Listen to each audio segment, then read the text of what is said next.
Good afternoon, ladies and gentlemen. Welcome to the George W. Norris Legislative Chamber. The afternoon session is about to reconvene. Senators, please record your presence. Roll call.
Mr. Clerk, please record. There's a quorum present, Mr. President. Items. Mr. President, new LRs from Senator Lowe, LR 103, 104, and 105, all interim studies. Those will be referred to the Executive Board. That's all I have this time, Mr. President. Thank you, Mr. Clerk. Senator Raybold, you're next in the queue. You're recognized to speak. Yes.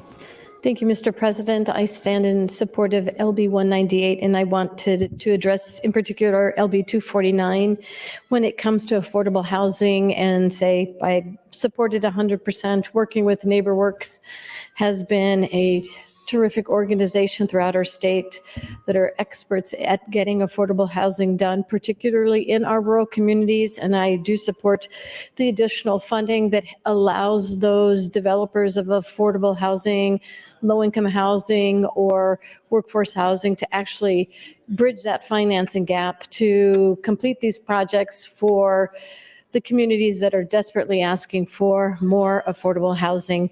At this point in time, I would like to yield the rest of my time to Senator Michaela Cavanaugh if she would like it. Senator Michaela Cavanaugh, you have 4 minutes, 5 seconds. Thank you, Mr. President. Thank you, Senator Raybold. Okay, I was, before we broke for lunch, I was talking about one of the bills in that's going to be amended into LB 191, and it is LB 460. So I was reading the online comments. This one is from a member of the Nebraska chapter of National Association of Social Workers, Monica Meir. Similar to our support of this session's LB 792, we recognize the need for mental health services to our communities. Trauma is everywhere, and its impact on people has ripple effects into different areas of their lives. Particularly for first responders, the ability to access mental health examinations is crucial in the diagnosis of post-traumatic stress disorder, which is a common affliction in first responders. The nature of their job and situations they must respond to result in symptoms of the nature of their job and situations that they must respond to result in symptoms of PTSD that can impact their daily functioning. To remove the barrier of cost, adoption of this law would allow them to get the treatment they need to be able to continue to serve their communities. The benefit of resilience training is a preventative measure that will help ensure they remain well, and when highly traumatic situations do happen, they are not as affected as they may have been. Support of LB 460 means supporting the brave individuals in our communities that respond to situations no other people have to respond to. NASW-NE respectfully requests that the Business and Labor Committee advance LB 460, respectfully submitted. The next one is from Amy Santos, representing Self. And just, I support this bill. Our EMS providers, mental health is so important. And the next one is from Scott Schremer of District 43 in Chadron. As a 25-plus year member of the Chadron Volunteer Department, I feel that this bill is a priority as the first responders deal with a huge assortment of problems and should be given every consideration when it comes to their well-being. Thank you for hearing my comments. Scott Schremer, member of the Chadron Volunteer Fire Department, second vice president of the Nebraska State Volunteer Firefighters Association.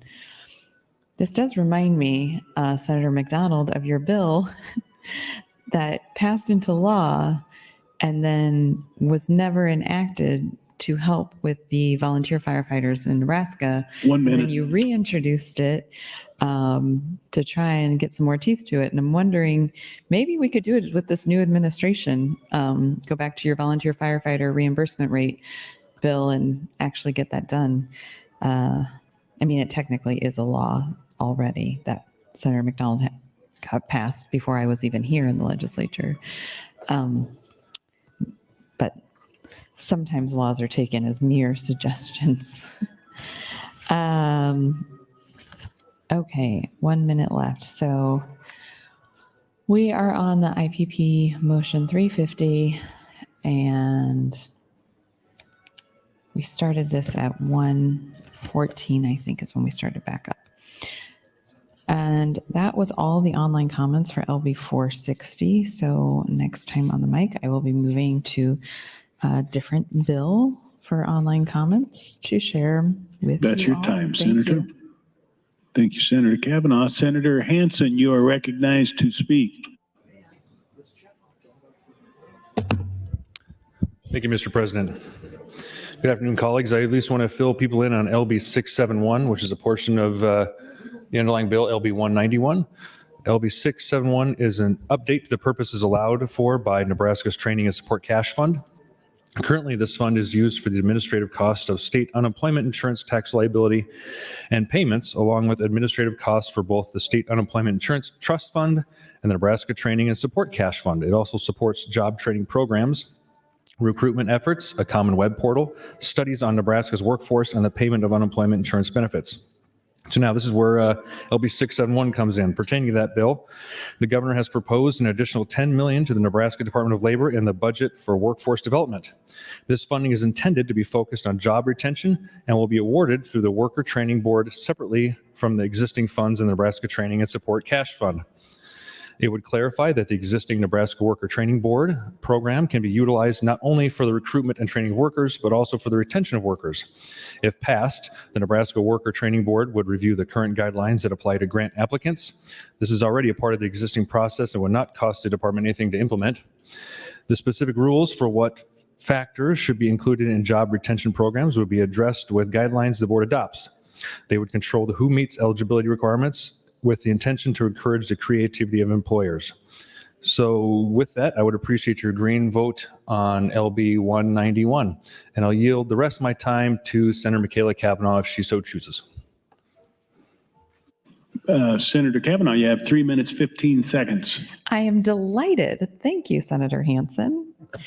I am going to talk about LB 267. This is Senator Brewer's bill. And I don't know, at some point I'm going to look up, Senator McDonald, the bill I was talking about previously. It was your bill. Do you remember the bill number? We'll get there. We'll get there, because I am curious if now that we have a new administration, if we can get them to actually do what you passed into law before I was even here. Okay, LB 267 as Senator Brewer's bill. The following constitutes the reasons for this bill and the purposes which are sought to be accomplished thereby. The intent of this bill is to provide for the prioritization of resources for the protection of critical infrastructure utility workers during any civil defense emergency. It provides priority access to the personal protective equipment, medical screening, testing, preventative health services, medical treatment, and the administration of vaccines in the event of an emergency involving a severe threat to human health. So that's LB 267. That was the statement of intent.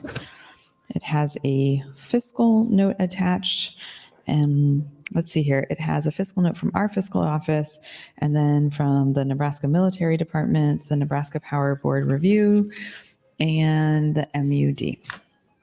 Okay, the fiscal note. Any fiscal notes received from state agencies and political subdivisions are attached following the legislative fiscal analyst estimate. LB 267 creates the Critical Infrastructure Utility Worker Protection Act. This bill declares that utility systems and political subdivisions that own or operate systems such as electrical, gas, water, steam, sewage, and telecommunications in Nebraska will be given priority access to personal protective equipment, medical screening, testing, treatment, preventative health services, vaccines during a civil 1 minute. defense emergency. Thank you, Mr. President. These utility systems must maintain a list of critical infrastructure utility workers by position description that will be made available to the Nebraska Emergency Management Agency, NEMA, upon request. I will say yesterday, Senator Hansen got on the mic and said that he was going to talk a little bit to give me a break. And I just really appreciate that you gave me some time today, Senator Hansen. I knew you liked the sound of my voice. The soothing tones.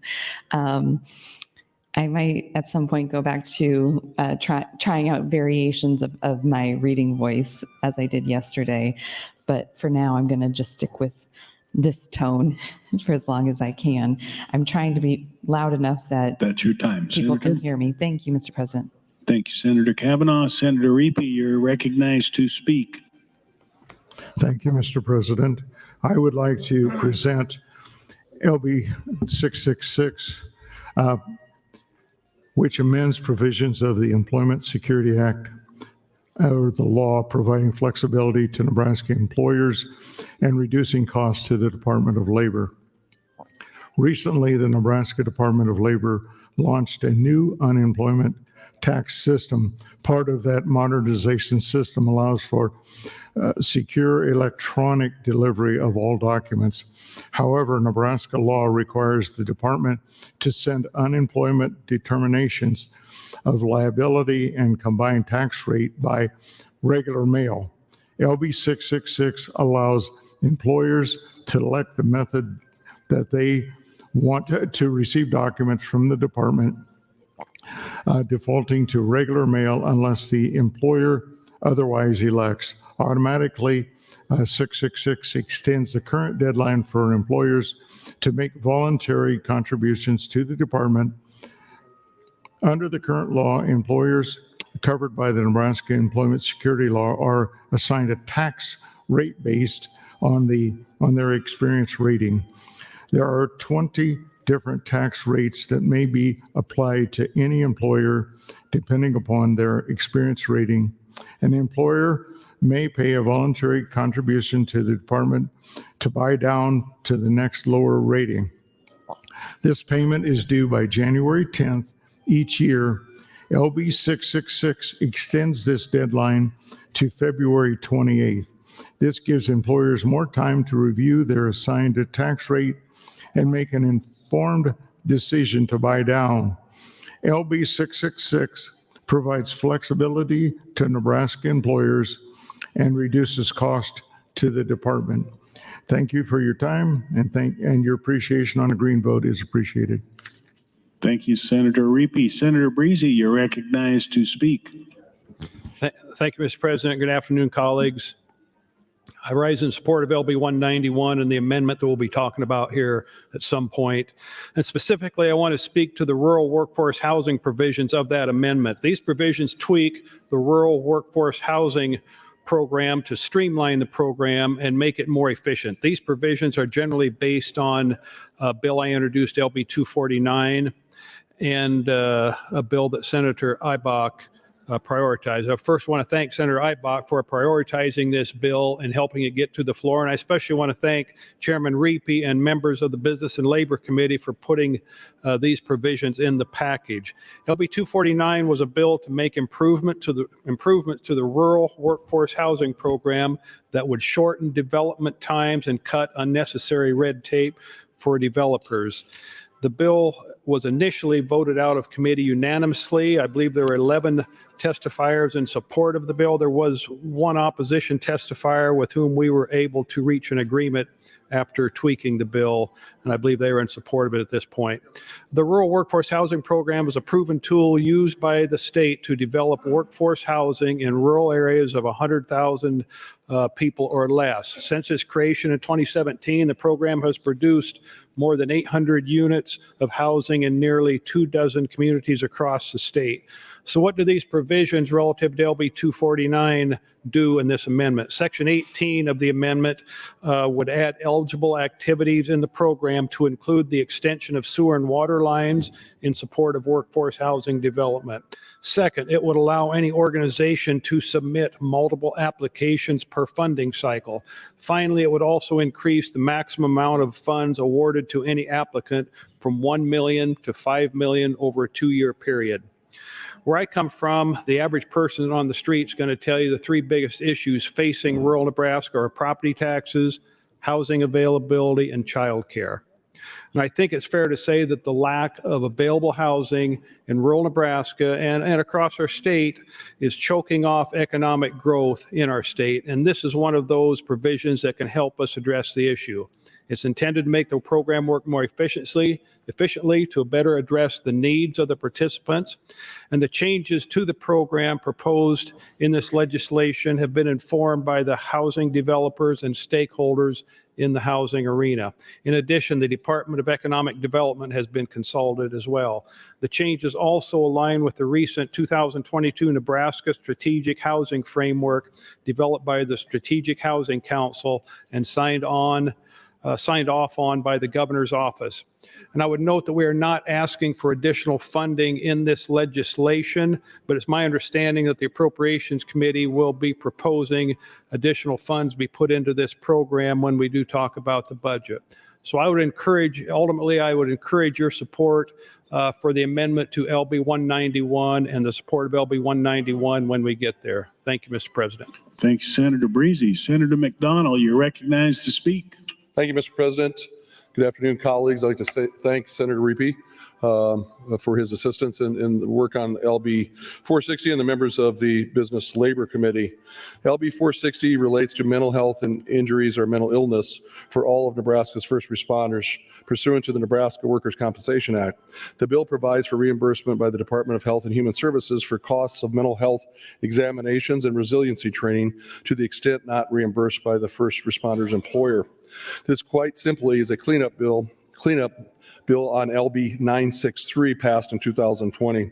There are potentially 2 out-of-pocket expenses for all Nebraskans first responders in order to qualify for coverage for mental health injuries or illnesses under Nebraska worker compensation law. First, the responder must be screened as part of the mental health examination. Secondly, the first responder must participate in the resiliency training concerning mental health on an annual basis.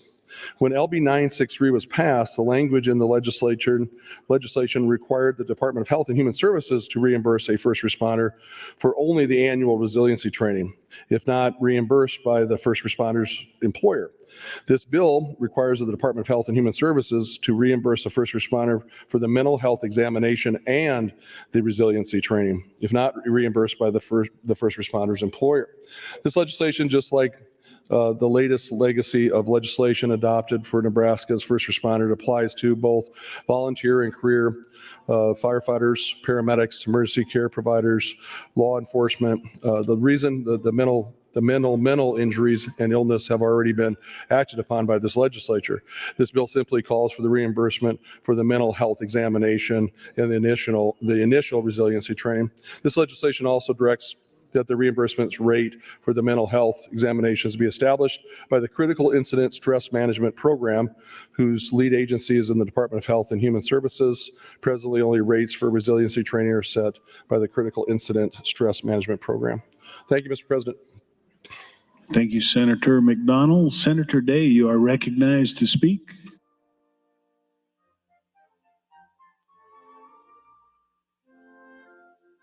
Senator Michaela Cavanaugh, you're recognized to speak.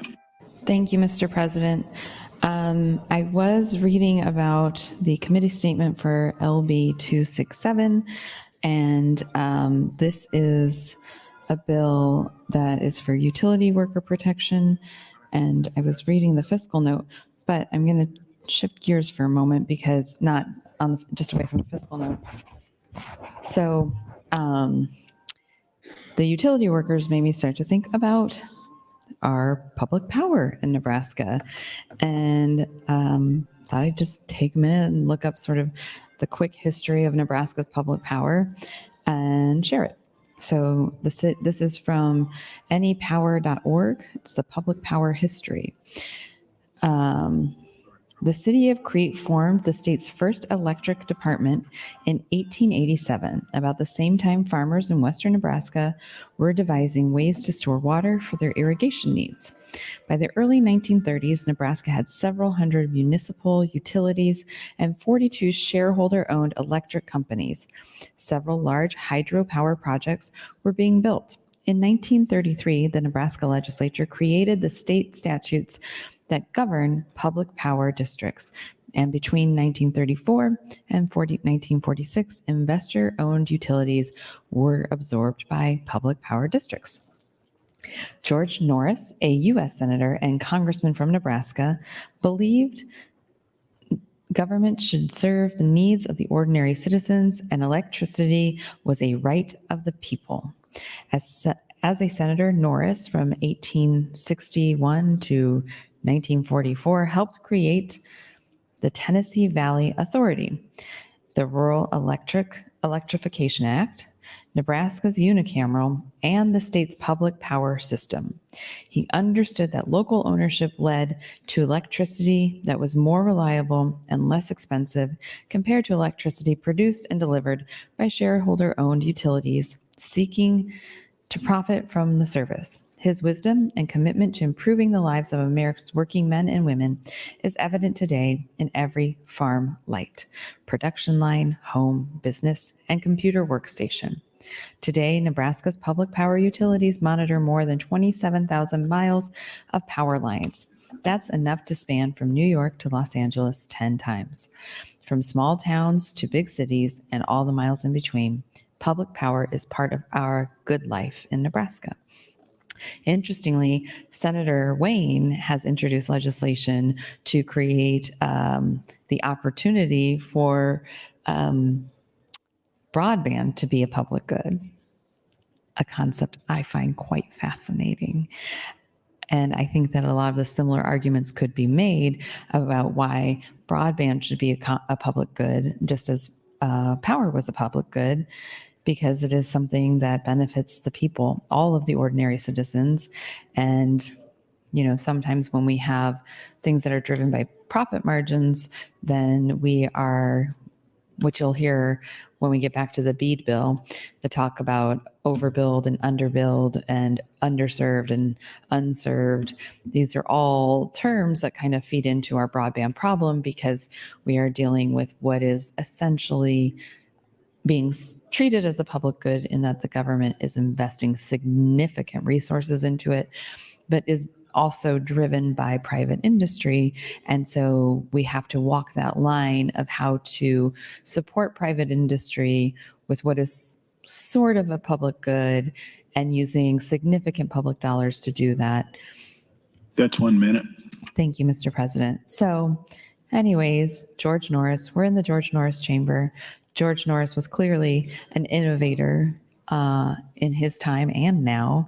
And because of his innovative ways and innovative approaches to policy, Nebraska has been very unique for a very long time, including being a unicameral, but also our public power, which I think are some of the ways that we have a lot of strength compared to other states.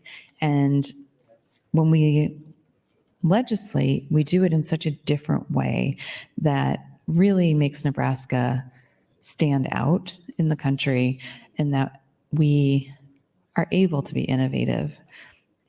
And a lot of that has to do with George Norris. So thank you, Mr. President. Thank you, Senator. That's Senator Reapy. You're next in the queue.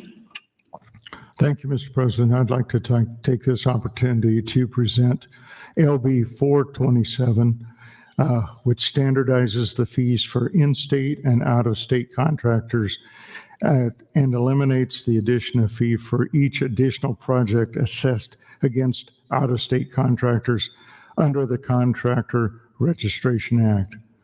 Under the Act, all contractors doing work in Nebraska are required to register with the Nebraska Department of Labor on an annual basis. With each registration, there is a $25 fee. Currently, out-of-state contractors are charged a one-time additional fee of $25 when they first register as a contractor, and also required to submit an additional $25 fee for any project they are working on if the total contract price is over $10,000. The Nebraska Department of Labor registers approximately 20,000 contractors each year. Of those, fewer than 1,000 are out-of-state contractors. In the last 3 years, the cost of enforcing fees for out-of-state contractors is greater than the revenue brought in. I repeat, in the last 3 years, the cost of enforcing fees for the out-of-state contractors is greater than the revenue brought in. Approximately, it costs the state $22,000 to collect the money. So they lose $22,000 on the entire project. Thank you, Mr. President, and I would appreciate the green vote on LB 427 to clean up this piece of administrative for the Department of Labor. Thank you. Thank you, Senator Reapy. Senator Brewer, you are recognized to speak. Thank you, Mr. President. And I would like to thank Senator Reapy for including my bill, LB 267, in his Business and Labor Committee Priority Package. My bill now has sections 1 through 5 in AM 1330 to LB 191. The Critical Infrastructure Worker Utility Worker Protection Act passed the Business and Labor Committee by a vote of 8-0 and has no fiscal note. The bill will provide for a prioritized resource for the protection of critical infrastructure utility workers during any declared civil defense emergency. It provides priority access to personnel protective equipment, medical screening, testing, preventative health services, medical treatment, and the administration of vaccines in the event of an emergency involving a severe threat to human life. Critical infrastructure employees work to protect our communities while ensuring communities' functions continue for both public health and for the safety, along with providing for the economic and national security. Critical infrastructure workers need to be given every privilege and priority during the declared emergency. While state legislators play a key role in emergency management, that rule is primarily exercised long before an emergency is declared, often by passing laws to shape how the executive branch and city agencies are to respond to emergencies. This enables a coordinated response and recovery when an emergency strikes. This is what LB 267 aims to do. The critical infrastructure employees not only power and heat homes and businesses, they fuel our vehicles, power our hospitals, and public safety institutions. These critical energy workers support and preserve the infrastructure and operations centers critical to maintaining the backbone of our society. By prioritizing their health and safety for personnel, protective equipment, medical screening, testing, and administration of vaccines to the workers, we assure continuous distribution of energy and utilities to Nebraska rural and urban communities. Now, please understand, this is for a limited pool of highly skilled workers whose expertise has been deemed necessary to ensure the reliable operation of utilities, and it is only for declared emergencies. This is the common sense change to protect Nebraska critical utility workers. It makes sense to solidify the need to protect these workers so that they have the necessary protections during any civil defense emergency, disaster, or crisis.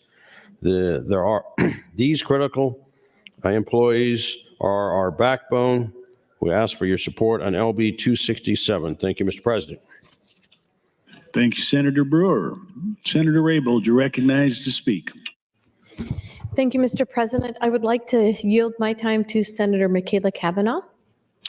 Senator Michaela Cavanaugh, you have 4 minutes, 52 seconds. Thank you, Mr. President. So I was reading about LB 267, and it's the Utility Workers Protection Act, which led me to go look up and give a little history on public power in Nebraska.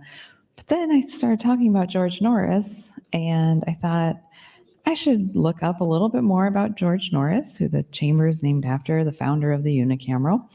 So this is from the nebraskastudies.org history timeline. George W. Norris, U.S. legislator. This is U.S. congressman and U.S. senator from Nebraska for 40 years. Notable Nebraskan, George William Norris was born near Clyde, Ohio on July 11th, 1861. Norris's father died when he was 4 years old, only months after George's older brother had died in the Civil War. Norris was the 11th child of a very poor family of farmers.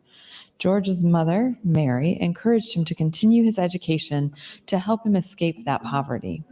While in college, Norris earned money by farming and teaching. Sometimes he would have to take entire semesters off from school so he could work. This was true of many students who attended Baldwin University in Berea, Ohio. Norris had great skill in debating, so he decided to go to law school. He graduated with a law degree from Indiana State Normal School in Valparaiso, Indiana in 1883. Moving. With a deed for 80 acres of land as a gift from his mother and a loan of $300 from one of his sisters, Norris moved to Beatrice, Nebraska in 1885. His next home would be in Beaver City, Nebraska, where he married Pluma Lashley in 1890 and served as city attorney. In 1899, he moved his family to McCook, Nebraska, and became a judge. He witnessed the impact of farm foreclosures when farmers could not make payments for their land, so they were forced to leave. After several years of harsh weather on the crops, Norris found a legal way to postpone some farmers losing their lands. George's wife, Pluma, died in 1901. U.S. Representative and U.S. Senate. George Norris was elected to the U.S. Representatives in 1902 as a Republican and married Ellie Leonard in 1903. He was known as rebellious while serving 5 terms in the House. Norris was elected to the U.S. Senate in 1912 as an independent. He also served 5 terms there until 1942, a total of 40 years in Congress. During that time, he supported the direct election of senators. He was a confirmed isolationist. He learned that interfering with other countries' issues could lead to another world war. He changed his mind in 1937 when he saw horrible photos of Japanese violence in China. Quote, "I have done my best to repudiate wrong and evil in government affairs." Senator George Norris, 1942. Lame duck amendment. Senator Norris's accomplishments during the years that he represented Nebraska and Washington, D.C. included writing the 20th Amendment to the U.S. Constitution. It is also known as the, quote, lame duck amendment. He first proposed the amendment in 1923 and helped it pass in 1930. 1 minute. Thank you.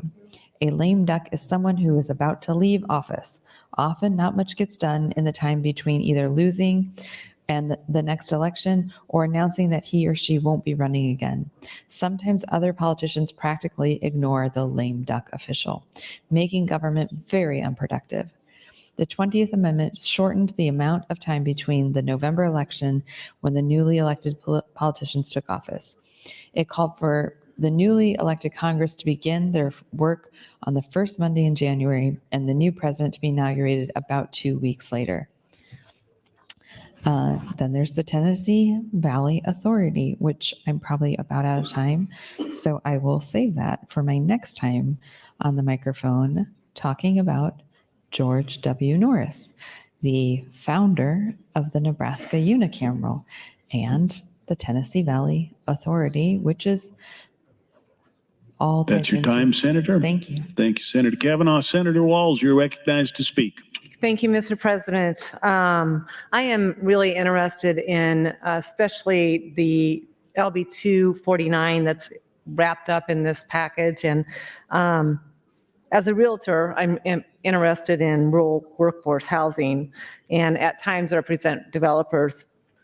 And I did want to try to find the answers to my questions before I got up on the mic, but I didn't find them. So I was wondering if Senator Breezy would yield to a question.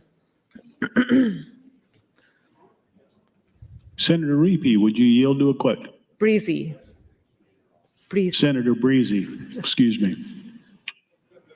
Yes. Thank you.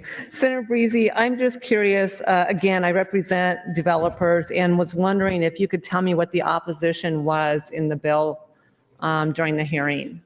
Yeah, the only opposition was from the bankers who objected to the green copy of the bill. The green copy of the bill removed the limitation on the stacking of rural workforce housing grants with other low-income type of housing programs.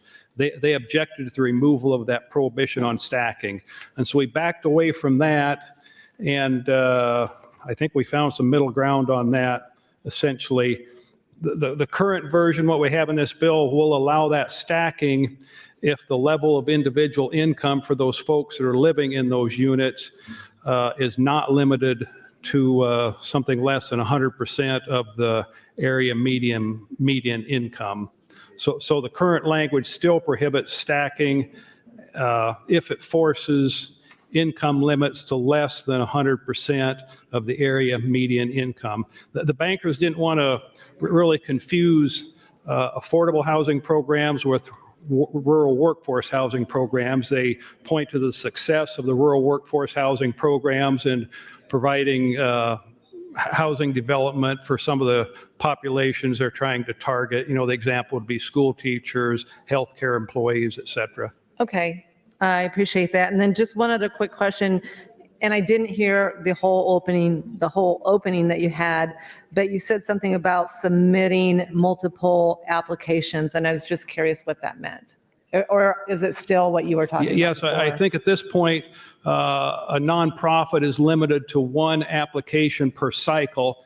And what we have out there is like NeighborWorks, Northeast Nebraska. I think they try to work with 30 communities, and they're limited to one application per each community they're working with.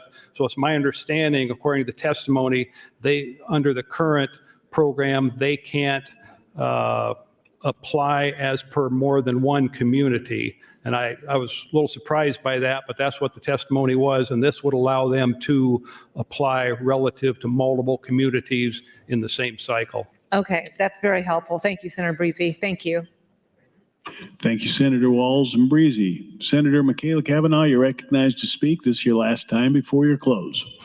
Thank you, Mr. President. Colleagues, if anybody wants to yield me more time, I'd be happy to take it. Okay, the Tennessee Valley Authority.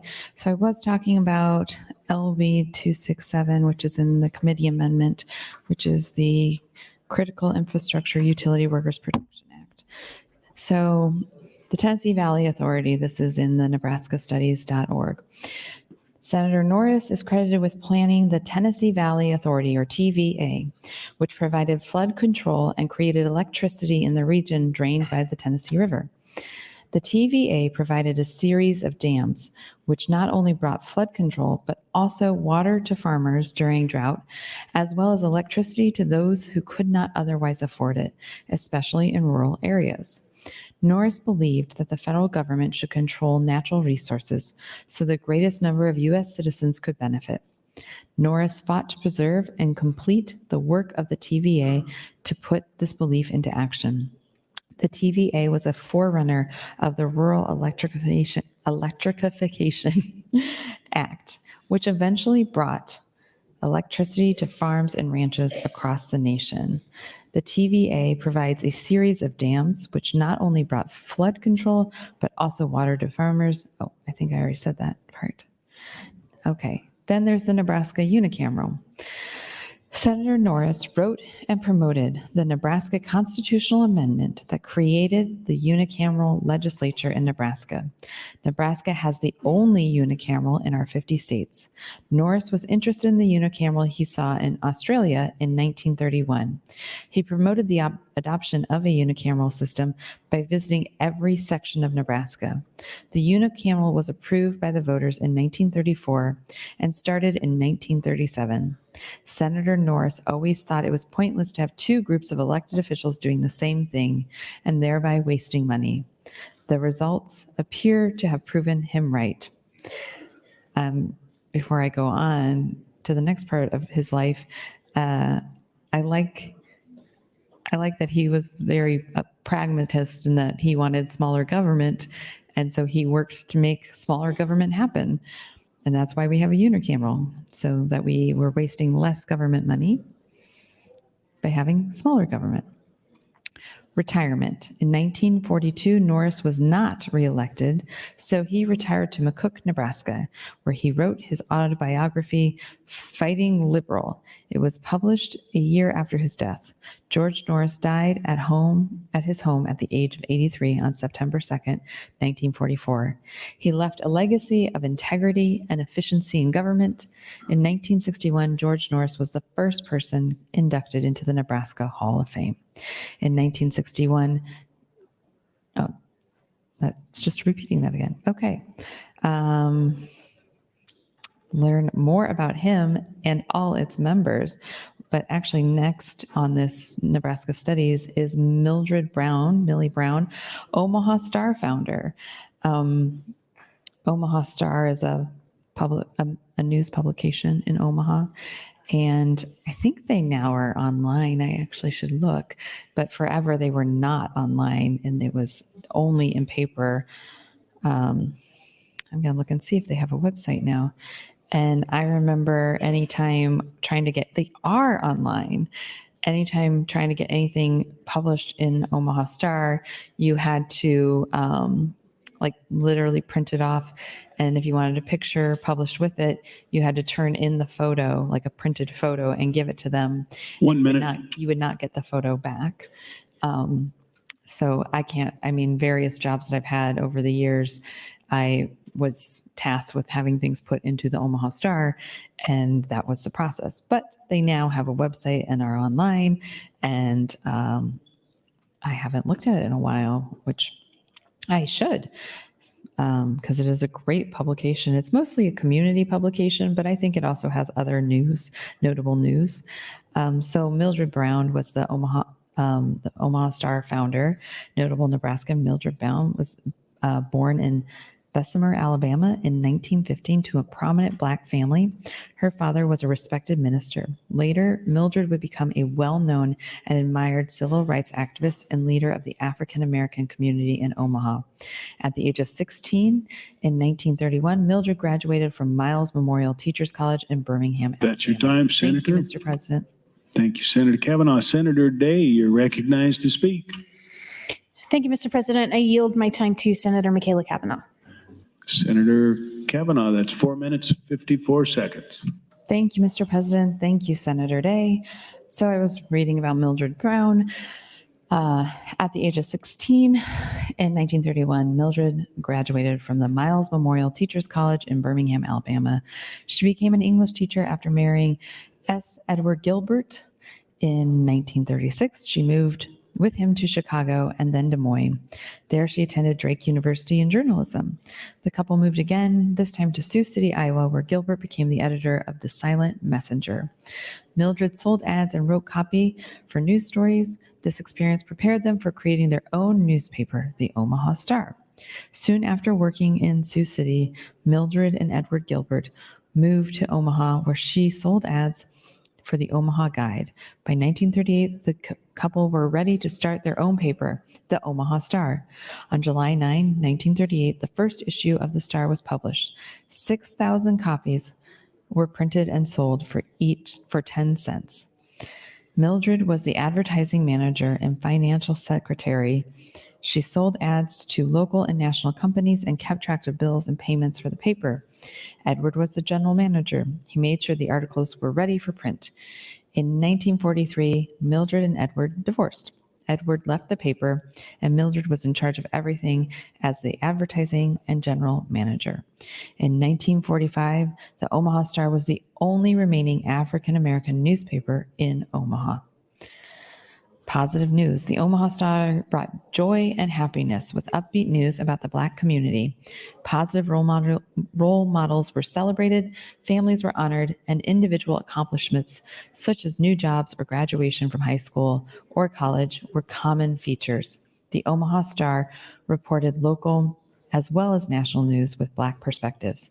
The Omaha Star also encouraged its readers to become involved politically by voting. That's a little bit of history about the Omaha Star. And I'll go back to the bill that I was reading. I wanted to look up. So the Omaha Star, it said, was started on July 9th, 1938. And I thought, I know for a fact that Senator Chambers' birthday is July 10th because he and my son have the same birthday. So I wanted to look up quickly. That was the day before Senator Chambers' first birthday is when the Omaha Star started. So just a little tie back to Nebraska unicameral there. Okay, so I was reading the fiscal note on LB 267, and again, I'm out of times to speak, so if anybody wants to yield me their time, I'd be happy to take it. LB 267 fiscal note. And this is about the Critical Infrastructure Utility Work Protection Act. This list will not be public record of the Nebraska Emergency Management Agency is going to keep a list of critical infrastructure utility workers by position description that will be made available through NEMA upon request. This list will not be public record and should not list individual names. The list of critical infrastructure utility workers by position description will be kept confidentially by NEMA. In the event of a civil defense emergency, disaster, or other emergency threat to human health, the governor shall utilize this list to provide priority access and available federal funding. 1 minute. The Nebraska Emergency Management Agency, NEMA, a division of the Nebraska Military Department, has indicated that LB 267 would have an detrimental impact, which would vary depending on the scope of each disaster emergency and corresponding needed response. The Nebraska Power Review Board, NPRB, has indicated no fiscal impact. The Metropolitan Utilities District, MUD, has indicated no detrimental impact. The Nebraska Public Power District and the Omaha Public Power Districts did not provide fiscal notes. There is no basis to disagree with these estimates provided by NEMA, NPRB, and MUD. So that is the fiscal note for LB 267. And then there is online comment that I will share with the next time I have time on the mic. That's your time, Thank you. Senator. Thank you, Senator Kavanaugh. Senator Jacobson, you're recognized to speak. Thank you, Mr. President. I rise in opposition to floor motion 352 in support of LB 191 and the rest of the Christmas tree bills within it. I want to speak specifically to LB 249. I appreciate the fact that although people are looking at this as a filibuster, this is also an opportunity to really step up and talk about the individual bills. And so I would encourage other senators to engage in this. If we're going to spend the time filibustering, why don't we also talk about the bills that we're actually going to be passing? So if we've got issues, we can deal with them now. So with that said, I wanted to engage in the conversation. I thought Senator Walz brought an interesting point and had some questions with regard to the bankers and their potential opposition to 249 as presented. I just want to make sure everyone's aware that Senator Breezy did work with the bankers, understood the concerns. The concerns were not the program or the funding. The concern was just making sure that we don't limit this program to where we have needs that we can't fill and that we make the requirements so stringent that the funds go unused. And so I appreciate Senator Breezy's work on that. I think this is a very good bill. Anybody that's understanding where we're at in housing and affordable housing, that's almost an oxymoron today because housing really isn't affordable. And particularly when you're going to do new construction, it's virtually impossible to do it as a standalone. Everything's going to require some other tools in the toolbox, whether that be tax increment financing, whether it be other incentives, other programs. It's going to take a lot of pieces to build the housing stock that we need and to rehab the housing that's out there. I have to say, when I'm in North Platte and I go look at some of the housing on the north side, it's horrible, some of the living conditions that people are living in. That's not right. That's not what we should be doing as a society. And so I'm hopeful that we're going to get micro TIF passed. I believe that the changes that we're looking at there is going to allow us to go up on the north side of North Platte. And I know Senator Wayne, Senator McKinney, and I have had this conversation that there's not a lot of differences between the north side of North Platte and the north side of Omaha. We have the same level of poverty. We have the same issues that we're dealing with as it relates to housing. And this is a statewide problem, and this is a problem that we can approach, and we can do it thoughtfully. And I think this is one of those steps in trying to do that, to make living conditions better for all people across the state in all income levels. And the concern right now is, how do we get that housing stock built? And obviously, Lynn, being a realtor, I know knows this, but when you build new housing and make that available, you've got people that will move out of other housing, move into the new housing. It frees those homes up. And then as they move, you get other people that have houses that become available, so we can find the right affordability piece for the people of all incomes across the state. It's critically important if we're going to build a workforce, maintain a workforce. And as we build the Sustainable Beef Project in North Platte, we're going to have 875 new workers coming to town. We've got to have a place to house them, and we need decent housing. And I can tell you that if you don't have decent housing, you're going to have the crime problems that come with it. People need to be living in decent housing. They need to be able to afford to live there. They need to be getting incomes that they can live on. All of those things are critical to building your communities. And so I applaud Senator Breezy for bringing the bill, and I would encourage you to move LB 191 forward with this bill in it. Thank you, Mr. President. Thank you, Senator Jacobson. Senator Clemens has guests in the north balcony, fourth graders from Messiah Lutheran in Lincoln, Nebraska. Please stand and be recognized by your Nebraska Legislature.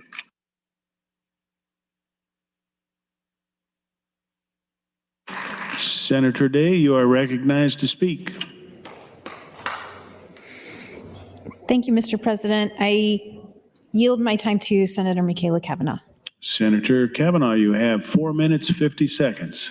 Thank you, Mr. President. I was having a chat with our committee chair of Business and Labor.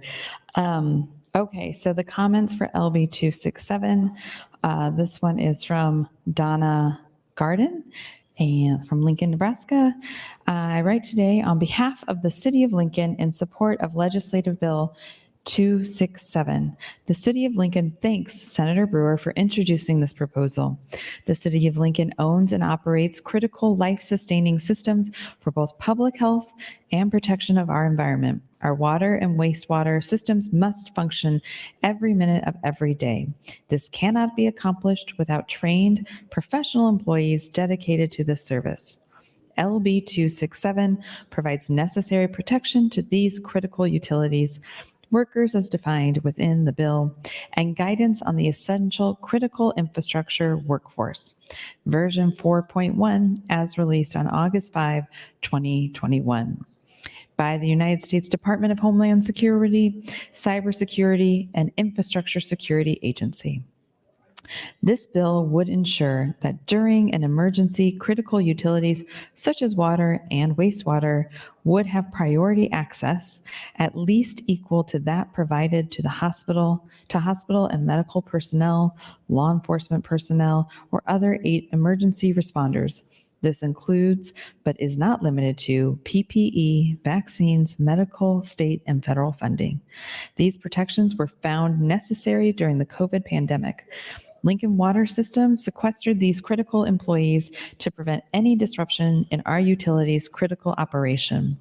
Access to vaccines and PPE for continuous operations were imperative. However, federal funding reimbursement was not provided. Thank you for the opportunity to provide input, and I would be happy to answer any follow-up questions you may have. So it's interesting about the PPE. That's a whole nother story or issue we could dig in really deep on.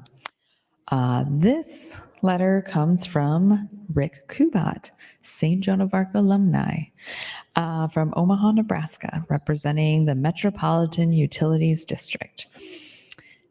Senator Murray and members of the Business and Labor Committee. The Metropolitan Utilities District, MUD, supports LB 267 as introduced by Senator Brewer.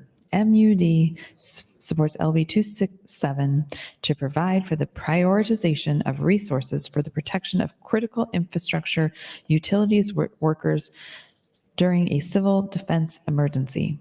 Recent events have brought to light how critical gas, water, energy, and other utility service are during a response to an emergency. LB 267 would assure specific employees who keep our state's utilities operating have the tools necessary to assure the continuation of life essential services. Thank you for your consideration of the above. Sincerely, Rick Kubat, St. Joan of Arc alumni, government affairs attorney. He does not have the alumni part in here, but I think it's worth noting. I know how proud he is of that. Next is from Jocelyn Lutke, and representing Nebraska Advocacy Group, Chairman Reapy and members of the Business and Labor Committee. Please accept this comment from the Nebraska Advocacy Group in support of LB. 1 minute. Thank you. LB 267, the Nebraska Advocacy Group, is a group of 11 Nebraska telecommunications companies providing consumers with telephone and broadband services throughout the state. There's a list that I'm going to share. I have 1 minute left. If anybody wants to yield me time, I am happy to take your time. I also appreciate Senator Reapy suggesting, I think that's what he was doing, suggesting that I perhaps amend paid family medical leave onto this bill. I'm not going to ask you to yield to a question. I think that's what he said. A full-throated endorsement of adding paid family medical leave to this bill is that's what I heard when we were discussing over here. So I'll get my staff working on that, Senator Reapy. Thank you, Mr. President. Thank you, Senator Kavanaugh. Senator Hunt, you're recognized to speak. Thank you, Mr. President. It would be good if introducers or committee chairs could pass out a list to us of all the bills that are included in all of these packages. Because in the introductions, we go through them pretty quickly, and it makes it difficult to really vet each bill. But I would yield the rest of my time to Senator Michaela Kavanaugh. Senator Kavanaugh, that's 4 minutes, 35 seconds. Thank you, Mr. President. Thank you, Senator Hunt. I was teasing Senator Reapy. I don't want to misrepresent his endorsement of paid family medical leave. He may actually be 100% behind paid family medical leave, but that is not what he said when we were over here. We were having a different conversation. I don't want to mislead the public. But I welcome him getting on the mic and telling us all if he of his full support of paid family medical leave, which I'm sure is forthcoming. Okay, so excellent point, Senator Hunt. It is extremely, extremely helpful when there are lists of the bills that are in the committee amendments distributed. And I talked about yesterday the committee statement or the committee summary. It wasn't the committee statement because it was a little bit different since they didn't vote out the amendment that we were discussing yesterday on LB 92, but there was a 26-page summary of all of the bills that were in the amendment to the amendment to the bill. And it is a challenge to know exactly what it is we are voting on when we have these large packages. And so this one is not as large as some of the other ones. I think it has, here we go. It has 1, 2, 3, 4, 5, 6, and 7 bills in it. The LB 92 yesterday, I think, had initially 15 bills, and then we amended 2 more into it, and ultimately ended up being a package of 17 bills. And then the Hydro Hub bill yesterday, I have no idea how many bills were in that, because we had it on general file. There were a significant number of bills on general file, and then there was an amendment yesterday on select file that had even more bills packaged into it. And I appreciate people getting creative of how they get their bills attached to things. Like, you got to hustle in normal circumstances. You got to hustle and find avenues and vehicles for your bills. And obviously this session, you have to hustle even more. I will say that I, generally speaking, and really after last night, probably from now on, am not going to be a big supporter of amendments on select file that are numerous bills. I think that it's probably more appropriate for each bill to be attached individually on select file, because you are circumventing, you're already missing out on an entire round of debate for your bill. And to slip it into a packaged amendment on select file just doesn't really feel very clean or transparent. And so I personally will be opposing that type of amendment in the future. No, so Senator Reapy, when he was over here talking to me, we were actually talking about the amendments that are pending on this bill, and how, if 1 minute. if we'll get to them. And I haven't looked at what all is pending for this bill, so I don't know. I do know that I have a bill that I introduced in Business and Labor in addition to paid family leave, LB 501, which I believe is called, it has a name. It's provide for compensation under the Nebraska Workers' Compensation Act for cancer experienced by firefighters. So I have had that drafted as an amendment to the bill, and we'll see if we get to it, don't get to it. It's a good bill. There was some concern, which I was discussing with Senator Reapy. There wasn't concern at in-person testimony, I don't believe, but there was some online testimony that expressed some concerns. That's your time, Senator. Thank you, Senator Kavanaugh. Senators Erdman and Clements announced that their wives, Kathy Erdman and Peggy Clements, are under the south balcony. Please stand and be recognized by your Nebraska Legislature.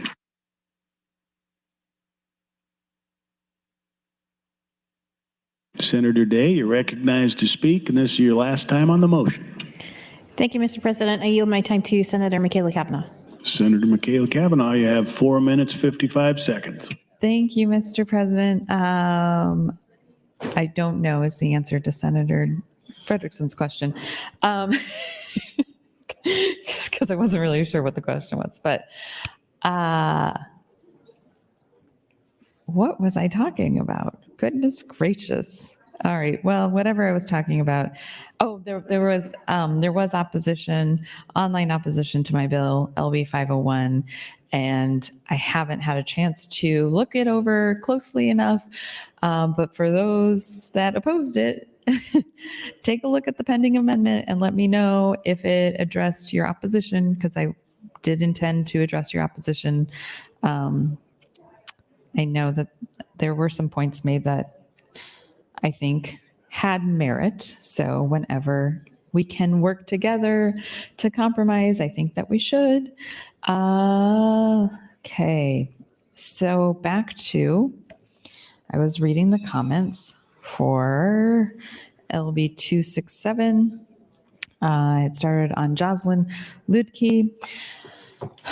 So Chairman Reapy and members of the Business and Labor Committee, please accept this comment from the Nebraska Advocacy Group in support of LB 267. The Nebraska Advocacy Group is a group of 11 Nebraska telecommunications companies providing consumers with telephone and broadband service throughout the state. Nebraska advocacy group members include Nebraska Central Telephone Company from Gibbon, Great Plains Communication, Blair, Hamilton Telecommunications, Aurora, American Broadband Nebraska, Blair and Wayne, Hartlepool, Harrington Telecommunications, Harrington, Three River Telco, Lynch, Northeast Nebraska Telephone Company, Jackson, Hershey Cooperative Telephone Company, Hershey, K&M Telephone Company, Chambers, Consolidated Companies, Inc., serving Anselmo, Arthur, Ashby, Bingham, Brady, Brewster, Brownlee, Curtis, Dunning, Eustis, Halsey, Hyannis, Madrid, Maxwell, Maywood, Myrna, Moorfield, Mullen, Paxton, Purdom, Seneca, Stockville, Thetford, Wallace, Wellfleet, Whitman, and surrounding areas. What are the remaining surrounding areas? That was a lot of places. Okay. Continuing with Jocelyn's testimony, the pandemic taught us many valuable lessons, including the value of internet service in our homes, businesses to conduct commerce for education, healthcare, and connection when we cannot gather together across our state. People need fast, reliable internet all at once for virtual meetings, Zoom school, and telehealth appointments. Public support sprang up when it was needed to get more people in need connected to broadband services. However, our technicians need key support staff.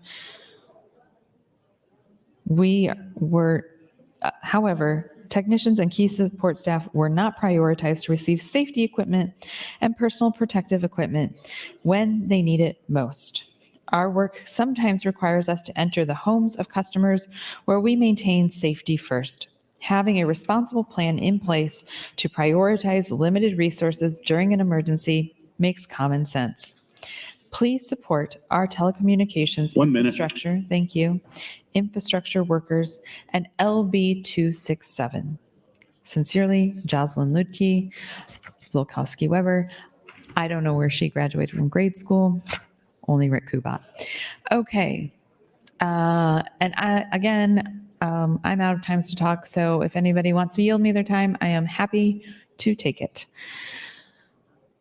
Tip O'Neill, who is former legal counsel for telecommunications and transportation, as opposed to the former Speaker of Congress. My name is Tip O'Neill, and I am the president of the Nebraska Telecommunications Association. The NTA is a trade association that represents a majority of companies that provide landline voice and broadband telecommunication services to Nebraskans across the state. That's your time, Senator. Thank you. Thank you, Senator Kavanaugh. Senator Hunt, you're recognized to speak. Thank you, Mr. President. And Senator Kavanaugh, I'll take this time. I received, so my desk, which you can't see, is covered in papers. A lot of them I need, most of them I need, but they are not organized. And the committee clerk for business and labor, which I serve on that committee, brought me this list that explains the committee amendment to LB 191 AM 1330, which isn't up on the board right now, but will be, and we will get to that amendment. So I have another copy of this on my desk somewhere, but I guess I can't say where right now. So thank you for bringing me this list.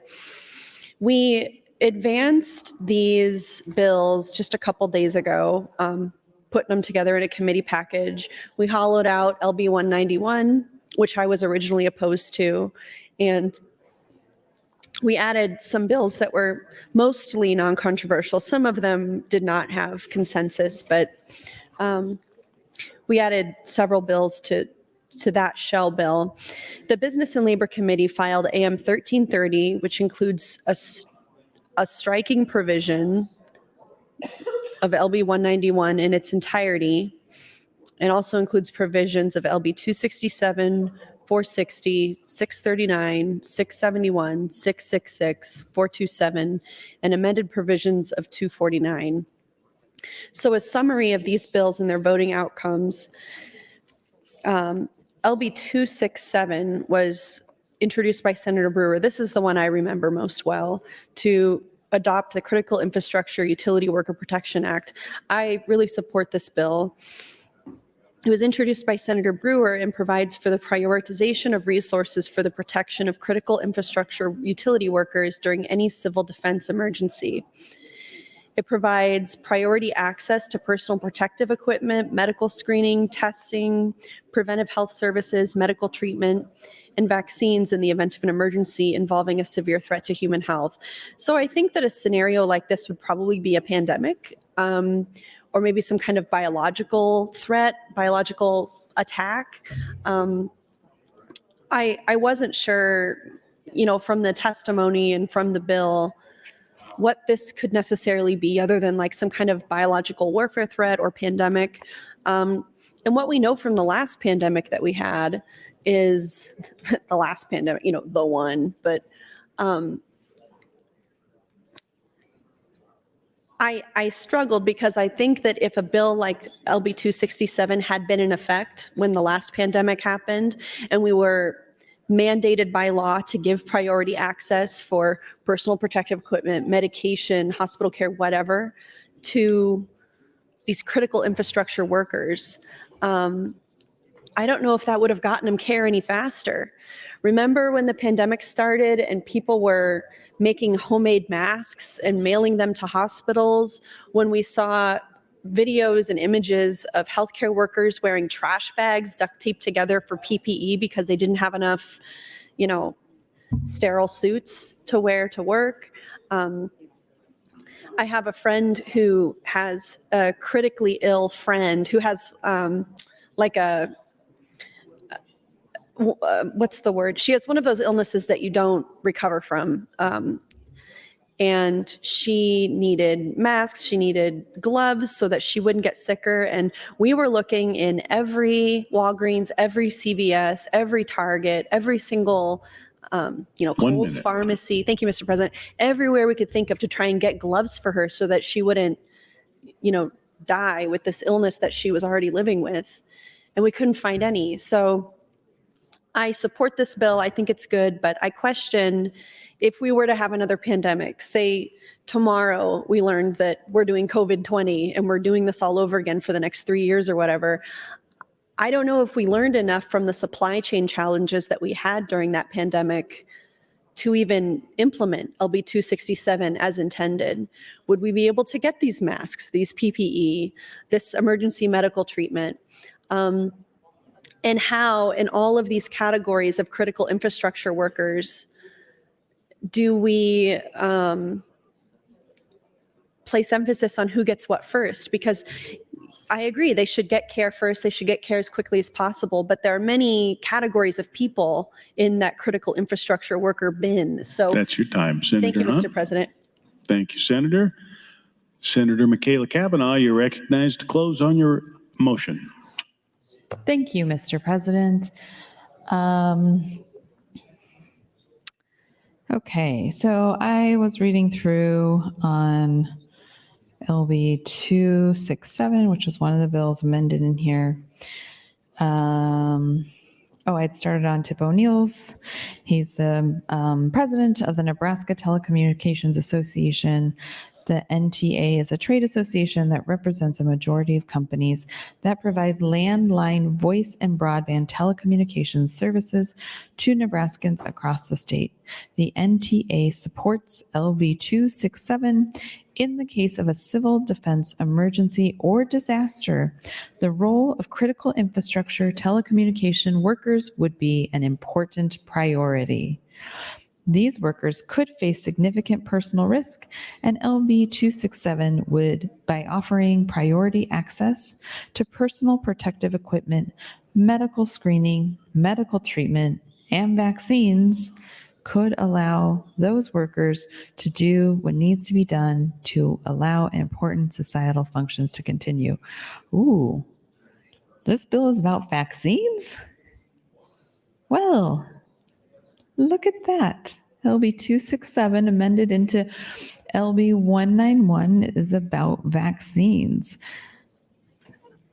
I wonder if these workers are required to get the vaccine in order to work for these companies. If we pass this, are we supporting workplace vaccine requirements? Something worth thinking about, I guess. The unintended consequences, as they say. The next testimony is Rocky Weber. And he is the president of the Nebraska Cooperative Council, or the Council, a statewide nonprofit trade association representing nearly all of Nebraska's supply and marketing agricultural cooperatives, as well as rural electric and telephone cooperatives. I ask that this letter be incorporated into the permanent hearing record of LB 267, acknowledging that the council supports LB 267. LB 267 would adopt the Critical Infrastructure Utility Worker Protection Act. The bill proposes the purpose of the bill is to provide protection of critical utility workers in the event of a civil defense emergency disaster. The bill would provide priority access to personal protective equipment, medical screenings, testing, medical treatment, and vaccinations. There it is again, vaccinations, in the event of an emergency involving a severe threat to human health. So it does sound like this might be supporting employer mandated vaccinations during a public health crisis. Interesting. LB 267. This is why it's kind of helpful to read through things, because initially I thought that this was about just like equipment, like masks and gloves, and I don't even know what else you would need, but like protective equipment. But it keeps mentioning vaccinations. So over the past 2 years, the last 2 years, weather events and attacks on critical infrastructure have raised the awareness of the vulnerability of our critical infrastructure. Protection of that infrastructure must be a policy priority. That priority begins with protecting the people working to maintain that infrastructure. For the foregoing reasons, the Cooperative Council supports LB 267 and encourages the committee to advance it to the floor of the legislature. Thank you, members of the committee, for your consideration. So LB 267. And I want to see where that was in the committee statement. So there we go. It was unanimous out of the committee, so I guess they didn't have any concerns over employer mandated vaccinations being supported by the state. So, okay. How much time do I have left? That's your time, Senator. Call the House. There's been a request to place the House under call. The question is, shall the House go under call? All those in favor vote aye. All those opposed vote nay.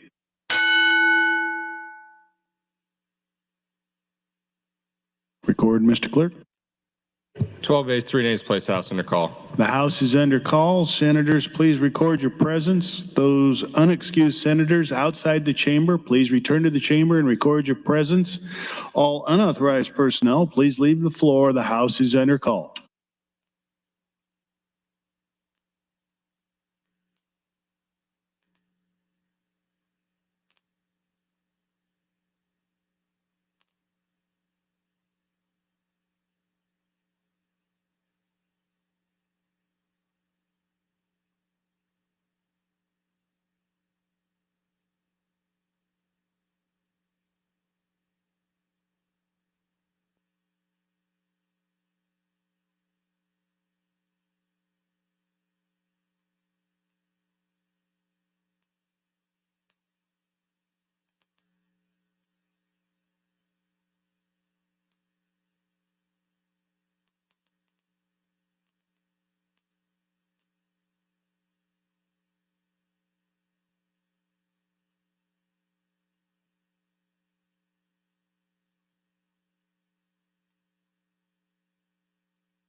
Senators Armendariz, Bostar, Bostelman, Wayne, and Hanson, please return to the chamber and record your presence. The House is under call.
All unexcused senators are present. Members, the question is the motion to indefinitely postpone.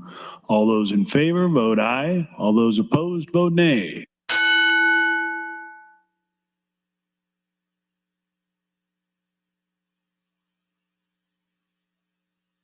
Record, Mr. Clerk. 0 ayes, 38 nays, Mr. President, to indefinitely postpone. The motion fails. Raise the call. Mr. Clerk for items. Mr. President, Senator Michaela Cavanaugh moved to reconsider the vote on MO 350 just taken. Senator Michaela Cavanaugh, you're recognized to open on your motion. Thank you, Mr. President, colleagues. Okay, so I was talking about LB 267, which is supporting employer mandated vaccines with government dollars. Part of the package here. But I'm going to go through and the committee statement. Let's see here. We got,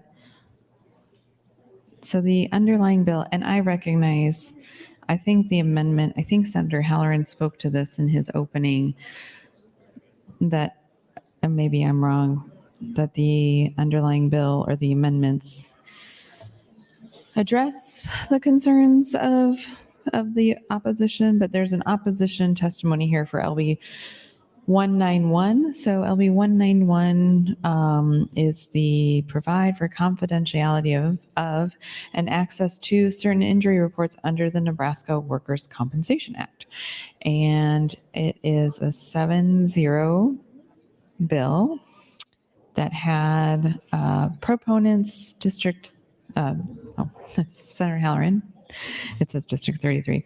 Senator Halloran.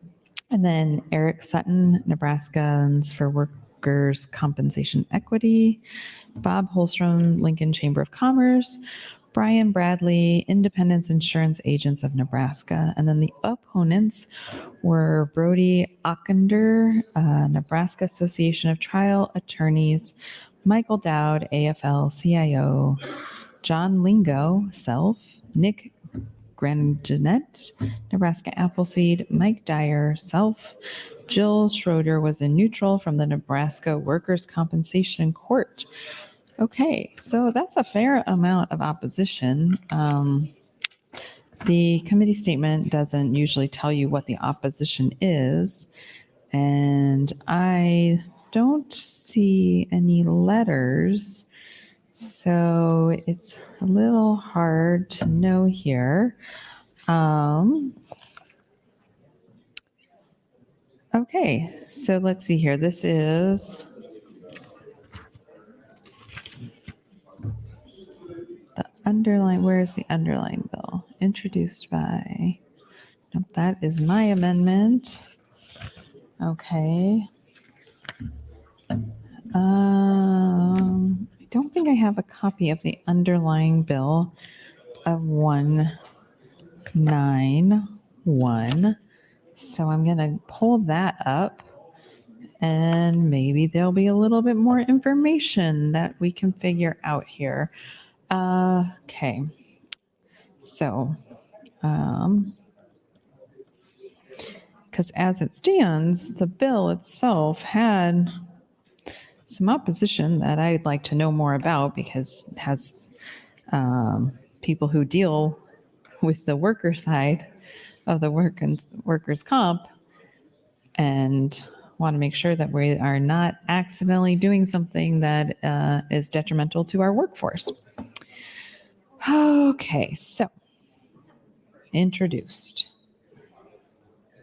This is Nebraska's Worker Compensation Act. It's a bill relating to the act. Oops. Okay. So the first page of the text, there's no change. Oftentimes when you are amending something, you'll have to have the sort of the part of the statute that you are amending. Okay. So at the bottom of page 3, line 25 inserts a report filed under subsection 1 of this section shall be confidential and not open to public inspection or copying for a period of 60 days after the date of filing, except as otherwise provided in this section, and as necessary for the Nebraska Workers' Compensation Court to administer and enforce other provisions of the Nebraska Workers' Compensation Act. The Compensation Court shall deny any request to inspect or copy a report filed under subsection 1 of this section for a period of 60 days after the date of filing unless 1. The requester is the employee who is the subject of the report or an attorney or authorized agent of that employee. An attorney or authorized agent of the employee shall provide a written authorization for inspection or copying from the employee if requested by the compensation court. Okay. 2, the requester is the employee, workers' compensation insurer, risk management pool, or third-party administrator that is a party to the report, or an attorney or authorized agent of such party. An attorney or authorized agent of a party shall provide a written authorization for inspection or copying from the party if requested by the compensation court. All right, that's the second part.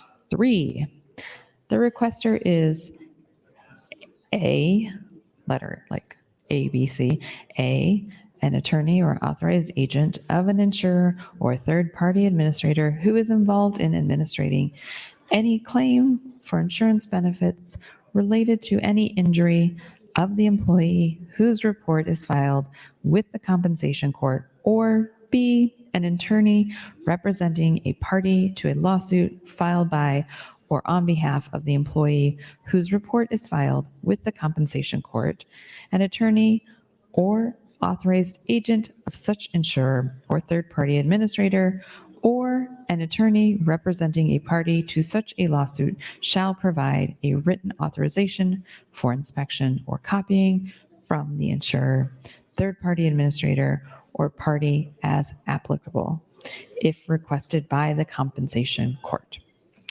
And 4, the report requested will be used for the purpose of state or federal investigations or examinations, or for the state or federal government to compile statistical information.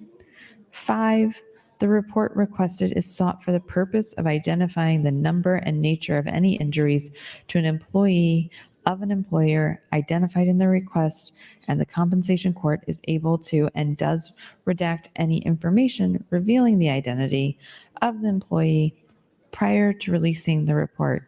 That one is key. It's page 4, lines 28 over to page 1 or 5, line 1. The report requested is sought. Okay, so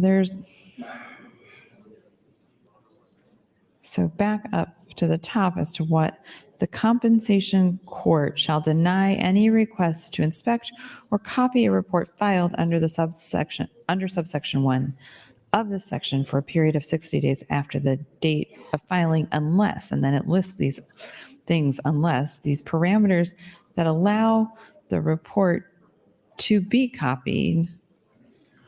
And one of them is the report requested is sought for the purposes of identifying the number and nature of injuries to any employees of an employer identified in the request.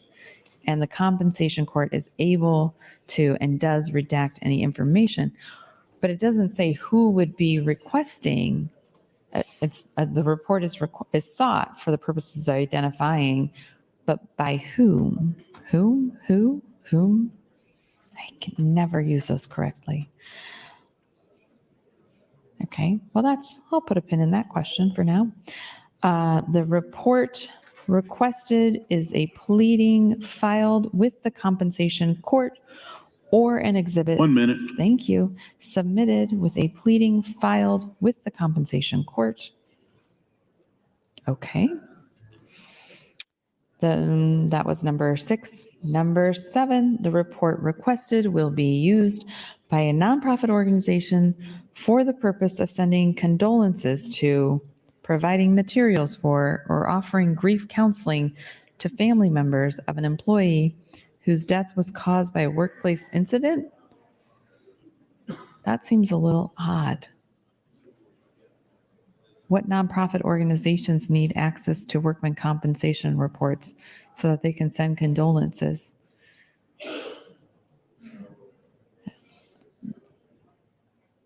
I'm sure there's a logical explanation, but I'm curious what it is.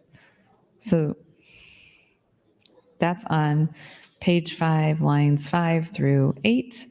That's your time, Senator. Thank you. Thanks, Senator Kavanaugh. Speaker Arch, you're recognized for a message.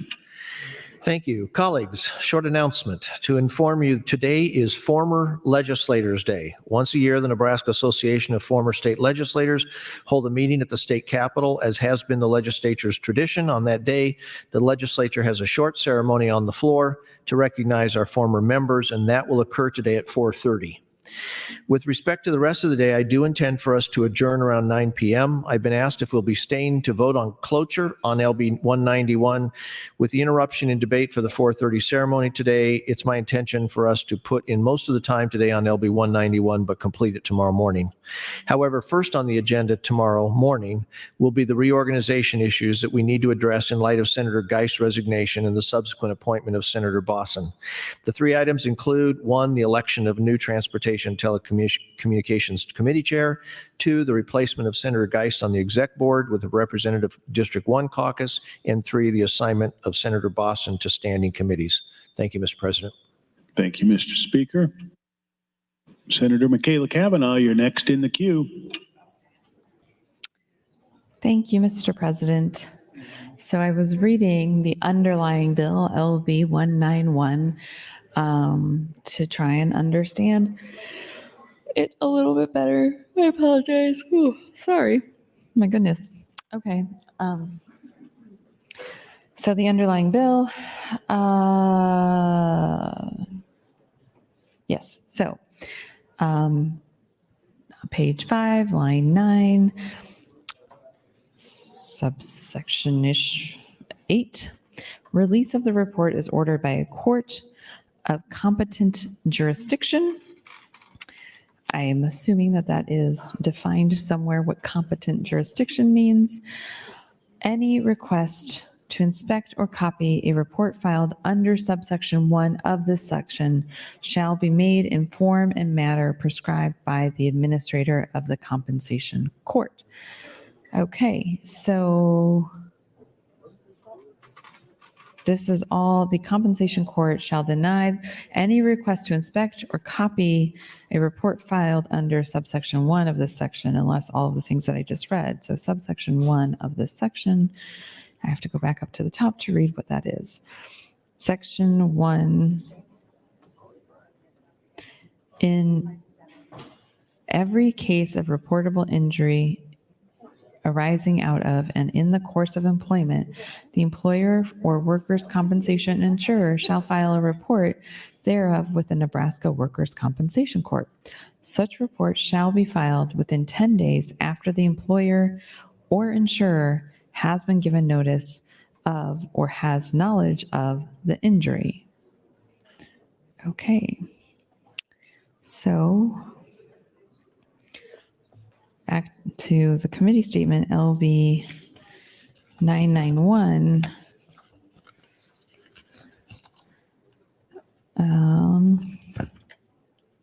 Okay. LB 991. Oh my goodness. LB 191 makes reportable injuries arising out of and in the course of employment filed with the Nebraska Workers' Compensation Court confidential and not open to public inspection or copying for a period of 60 days after the date of filing, except as otherwise provided and as necessary for the Nebraska Workers' Compensation Court to administer and enforce other provisions. Explanation of amendments. AM 1330 includes a striking provision of LB 191 in its entirety and also includes provisions of LB 267, LB 460, LB 639, LB 671, LB 666, LB 427, and amended provisions of LB 249. LB 267 provides for the prioritization of resources for the protection of critical infrastructure utility workers during any civil defense emergency. The prioritization of resources includes access to personal protective equipment, medical screening, testing, preventative health services, medical treatment, and the administration of vaccines in the event of an emergency involving a severe threat to human health. Section by section summary. Section 1 identifies Critical Infrastructure Utility Worker Protection Act. 1 minute. Thank you. Section 2, definitions section. Section 3 describes the purpose of the act, provides protection to utility workers in an emergency/disaster, providing access to essential equipment, health services, and medical treatments and vaccines, authorizes federal and state aid to utility workers in the event of emergency disaster. Section 4 requires utilities to maintain a confidential list of critical infrastructure utility workers and to be made available to the Nebraska Emergency Management Agency on request, or NEMA. Section 5, in the event of a disaster, the governor ensures utility workers are provided proper equipment and medical services provided by the Federal Food and Drug Administration, and to provide any available funding for Time, utility. Senator. Thank you. Mr. Clerk, for an announcement. Mr. President, the Urban Affairs Committee will hold an executive session at 3 o'clock under the north balcony. Urban Affairs, 3 o'clock under the north balcony. That's all I have at this time. Senator Breezy would like to welcome a group of fourth grade students, 30 fourth grade students from Ravenna Public Schools, and they are located in the north balcony. Students, please rise and be welcomed by your legislature.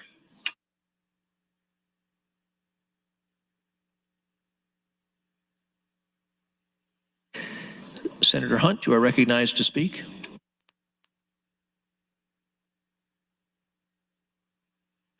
Senator Blood, you are recognized to speak.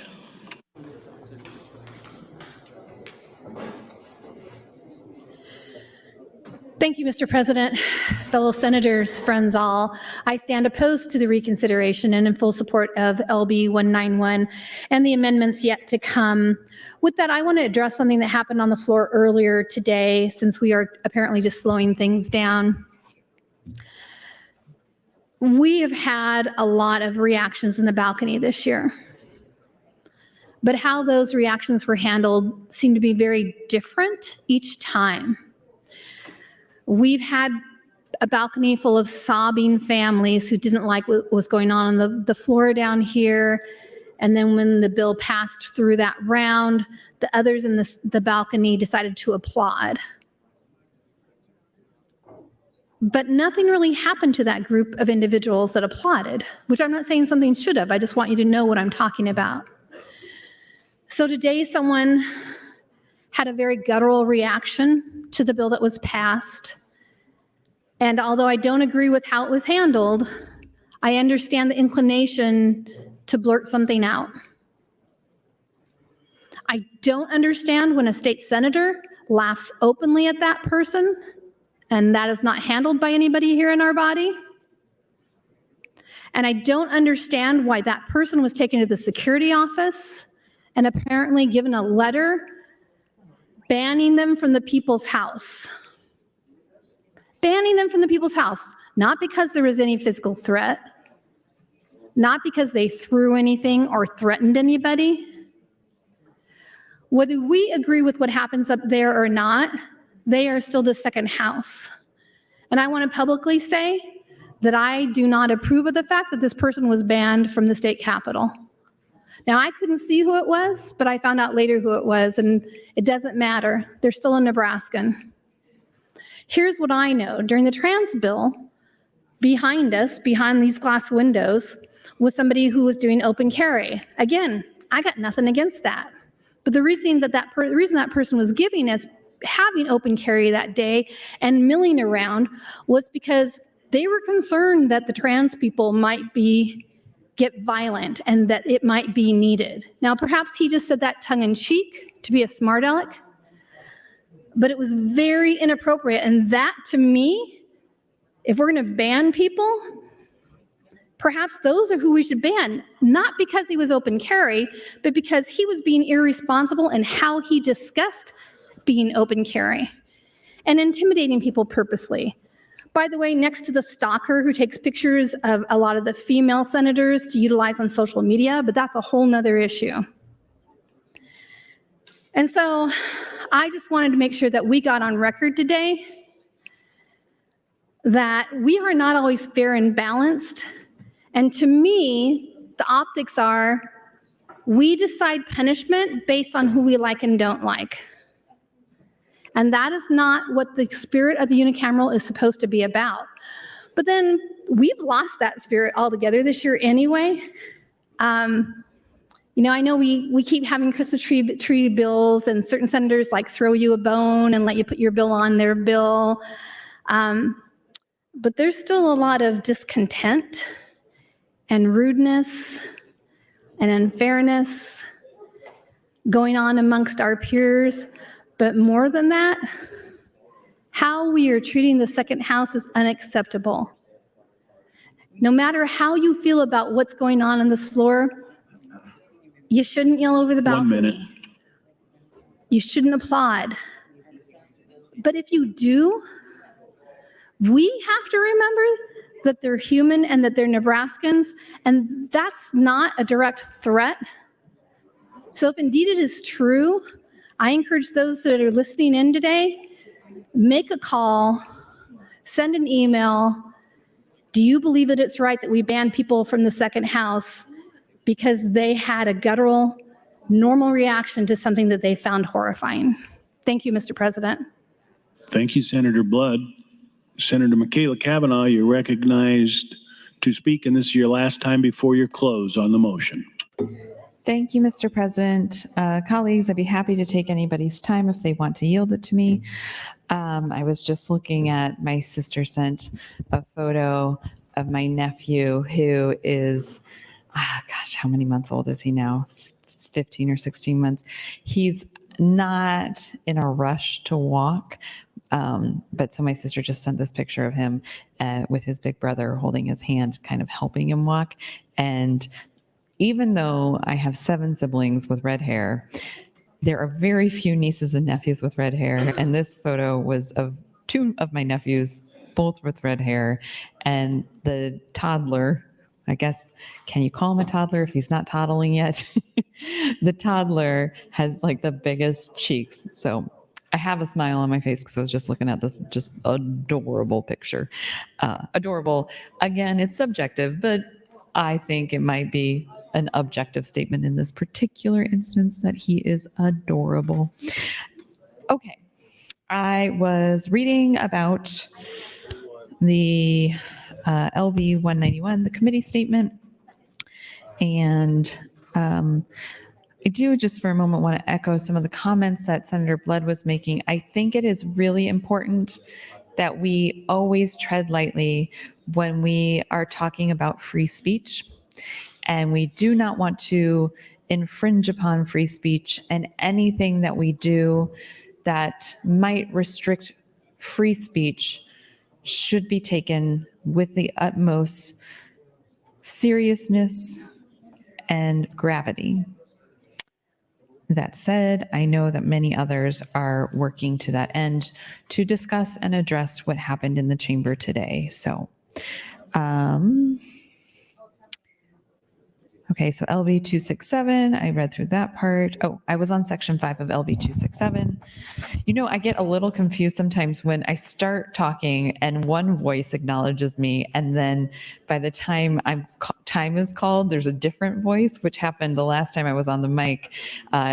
The lieutenant governor said Senator Michaela Cavanaugh, and so I started talking, and then at 1 minute, I heard Speaker Arch's voice, and I was like, wait.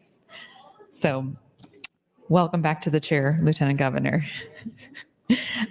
Section 5 of the amendment. In the event of a disaster, the governor ensures utility workers are provided proper equipment, medical services provided by the Food and Drug Administration, and to provide any available funding for utility workers in accordance with federal rules and regulations. So this was motion to include LB 267 into AM 1330. It was approved unanimously. Senators Reapy, Halloran, Ibach, Hunt, Blood, and McKinney. The testifiers' information about LB 267 can be found on the committee statement of LB 267. Okay. Don't know that I had the committee statement handy on LB 267. I have the comments. The online comments, I'll have to look at the committee statement. LB 460 relates to mental health injuries or mental illness for Nebraska's first responders pursuant to the Nebraska Workers' Compensation Act. The bill provides for reimbursement by the Department of Health and Human Services, not for the cost of mental health examinations and resilience training to the extent not reimbursed by the first responder's employer. Further, the reimbursement rate for mental health examinations would be established by the Critical Incident Stress Management Program, whose lead agency is the Department of Health and Social Services.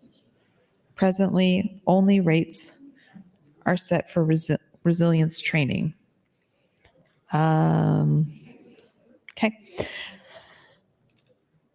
Section by section summary. Section 1 amends subsection 6A requiring DHHS to reimburse to the extent not reimbursed by first responders' employer a health examination prior to start of employment, initial resilience training, and annual resilience training. Section 2 amended to include mental health examinations within set reimbursement rates. Motion to include LB 460 into AM 1330 was unanimous with 1 minute. all members of the committee voting. Testifiers, information about LB 460 can be found on the committee statement to LB 460. And I'm going to just look and see. I don't know that I even have LB 460. I do have LB 460. I'll have to find that committee statement. Okay. I'll have to look it up. LB 639 amends provisions of the Nebraska Workers' Compensation Act relating to rules and regulations, case progression standards, and summons, and eliminates requirements to distribute copies of certain materials. Section by section summary. Section 1 requires notice of hearing on proposed workers' compensation regulations to be given at least 14 days prior to the hearing by publication. That's your time, Senator. Thank you, Mr. President. Thank you, Senator Kavanaugh. Senator Hunt, you're recognized to speak. Thank you, Mr. President. Sorry I wasn't in here for my last time. I was out in the rotunda talking to some folks. So my question's about LB 267, adopting the Critical Infrastructure Utility Worker Protection Act. Great bill. I've got no problem with it. It's not even so much a question, just thinking about the way this would be practically implemented. If we had another pandemic, if we went through COVID-19 all over again, and it was March 13th, 2020, and we're looking down the barrel of we don't know what, all we know is that we're out of masks, we're out of gloves, we're out of personal protective equipment, we're out of, sterile medical equipment. We don't have a vaccine, we don't have a treatment, we don't know the effects of this disease yet. And we have a bill like LB 267 that's providing priority access to these things for critical infrastructure utility workers. All well and good, very good. I'm wondering how this affects all of the different critical workers that we have and how we figure out who gets priority in the sea of thousands of people who need to be prioritized. again, totally in favor of everybody getting everything as fast as possible, but I don't know if this bill is really workable, but I also don't know if we're ever going to need to work it because maybe we don't have another pandemic again in our lifetimes. Maybe we don't have a bioweapon warfare type of situation. Maybe we never need LB 267. But if we do, I'm curious and not convinced that it would really do anything. Is it such a crime to pass a bill that doesn't really do anything? No. Is it such a crime to pass a bill that a lot of people liked and wanted and does no harm? No.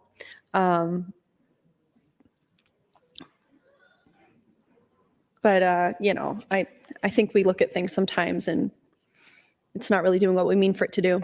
LB 460, which is also part of AM 1330, the committee amendment to LB 191, which has been hollowed out.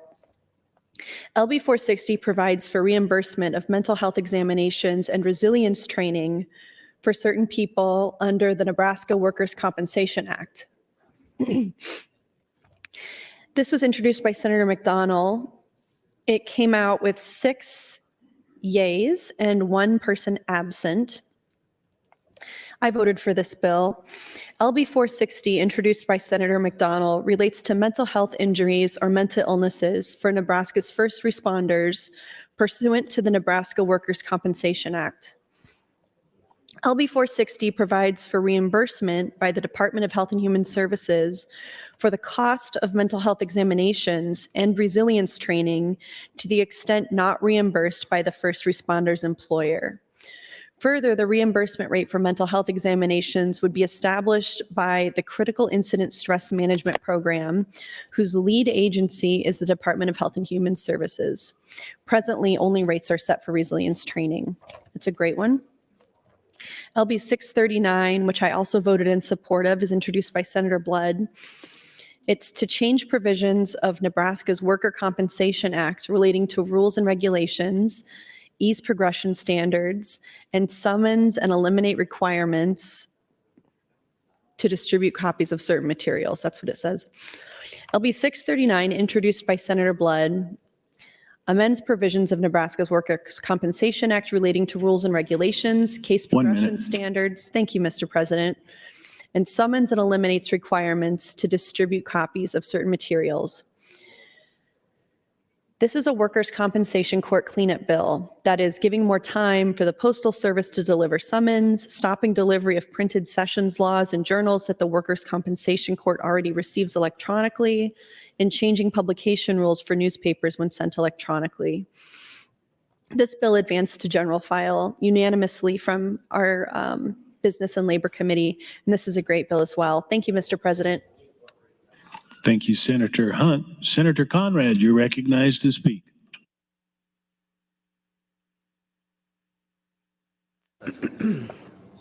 I'd yield my time to Senator Kavanaugh if she so desires. Thank you, Senator Conrad. Senator Kavanaugh, you have 4 minutes and 45 seconds. Thank you, Mr. President, and thank you, Senator Conrad. If anybody else wants to yield me some time, I know some people are off the floor having various meetings. I'm happy to take anybody's time. So before we go to a vote on this. Okay, so I was going to look up the committee statement. Oh, but before I do that, I had asked a question on the mic and I got an answer from the AFL-CIO because I had asked about the organizations that would send condolences, and the organizations that would send condolences or counseling would be organizations like United Support Memorial for Workplace Safety. So thank you very much to the AFL-CIO for sharing that information with me. It is interesting when you're here on the floor talking, and in so many ways, this is very isolating. Like my universe is just this space and then seeing the front of the room. And so oftentimes I just talk to the front of the room because otherwise I'm literally talking to air. And so it is very isolating, but then you get responses to things you say. Like yesterday when I was on a journey of a cinematography journey, we'll say.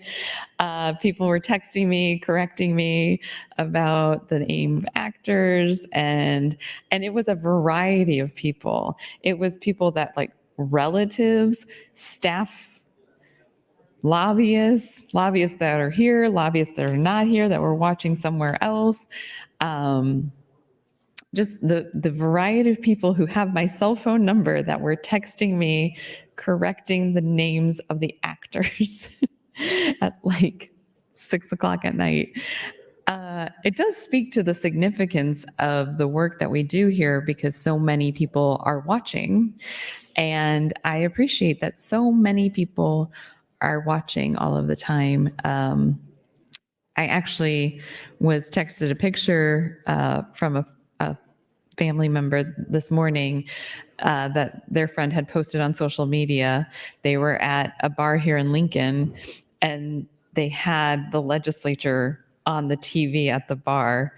And I was like, that's my kind of nerdy bar.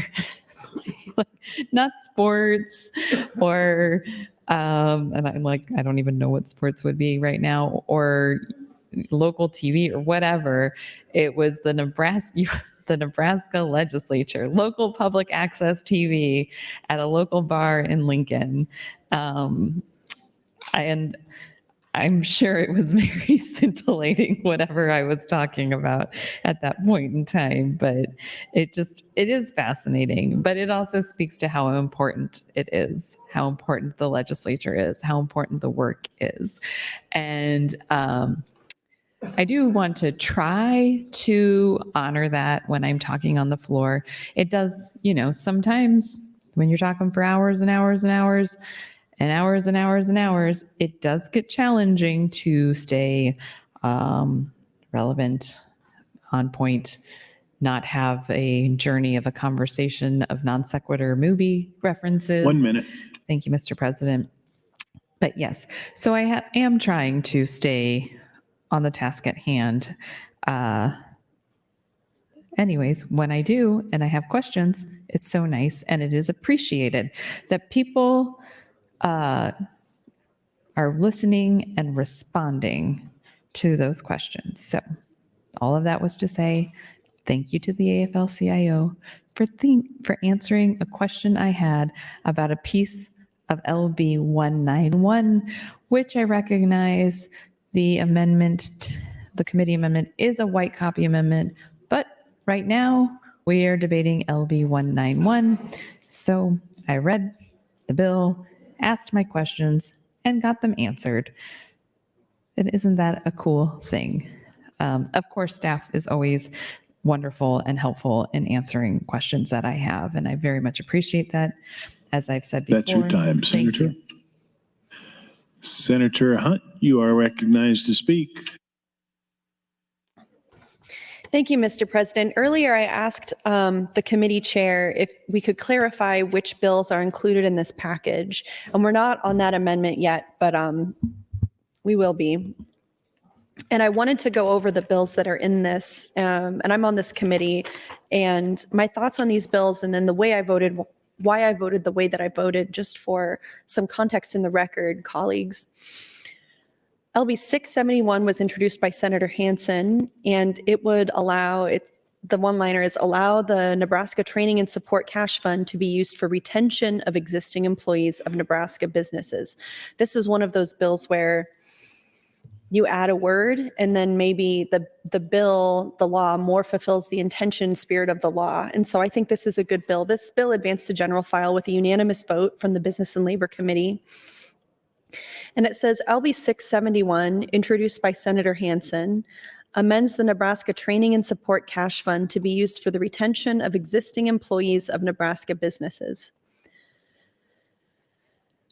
Currently, the Nebraska Worker Training and Support Cash Fund may be used to provide training opportunities that expand the Nebraska workforce by increasing the pool of highly skilled workers in Nebraska, support public and private job training programs designed to train, retrain, or upgrade work skills of existing Nebraska workers of for-profit and not-for-profit businesses, recruit workers to Nebraska, and train new employees of expanding Nebraska businesses.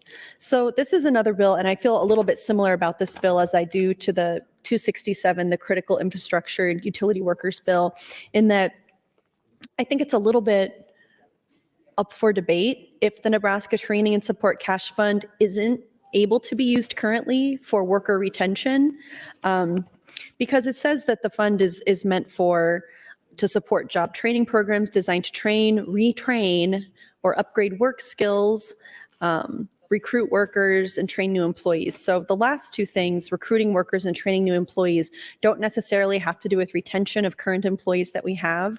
But I would argue that the part that says public and private job training programs designed to train, retrain, or upgrade work skills, could anything used for retention of existing employees not be construed as upgrading work skills or training? I think that any self-respecting entrepreneur could see it that way and could frame it that way. And but once again, I think this is sort of a feel-good bill that doesn't harm anything. Don't know if it helps anything, but my view of this session is if we can prevent the most harm possible, even if we don't make any progress at all, that's the most success that we can ask for. We're far enough in the session now that we know that we're not preventing as much harm as possible, but more is more, and we'll keep at it for sure. The bill also includes, or the amendment I should say, also includes LB 666 introduced by Senator Repe to change provisions of the employment security law. This bill amends provisions within the employment security laws, providing flexibility to Nebraska employers and reducing costs to the Department of Labor. Oh, Mr. President, is this my third time to speak? No? Okay. Second. Thank you, sir. This bill allows employers the ability to choose their preferred method of document delivery and extending the deadline for employers to submit voluntary contributions to the Nebraska Department of Labor from January 10th. Thank you. From January 10th to February 28th. So the goal of this is to reduce costs to the Department of Labor. This is a bill that was supported by the Department of Labor. And that is the goal of LB 666. And I don't have a vote count on this, but that's okay. It's just a little thing that we can easily find. LB 427 is introduced by Senator Repe and eliminates fees relating to non-resident contractors under the Contractor Registration Act. And I do have some thoughts about this specific bill, and this bill, LB 427, amended into the committee amendment to LB 191, which is AM 1330, from the Business and Labor Committee, that I'll continue on my next time on the mic. Thank you very much. Thank you, Senator Hunt. Senator Conrad, you're recognized to speak.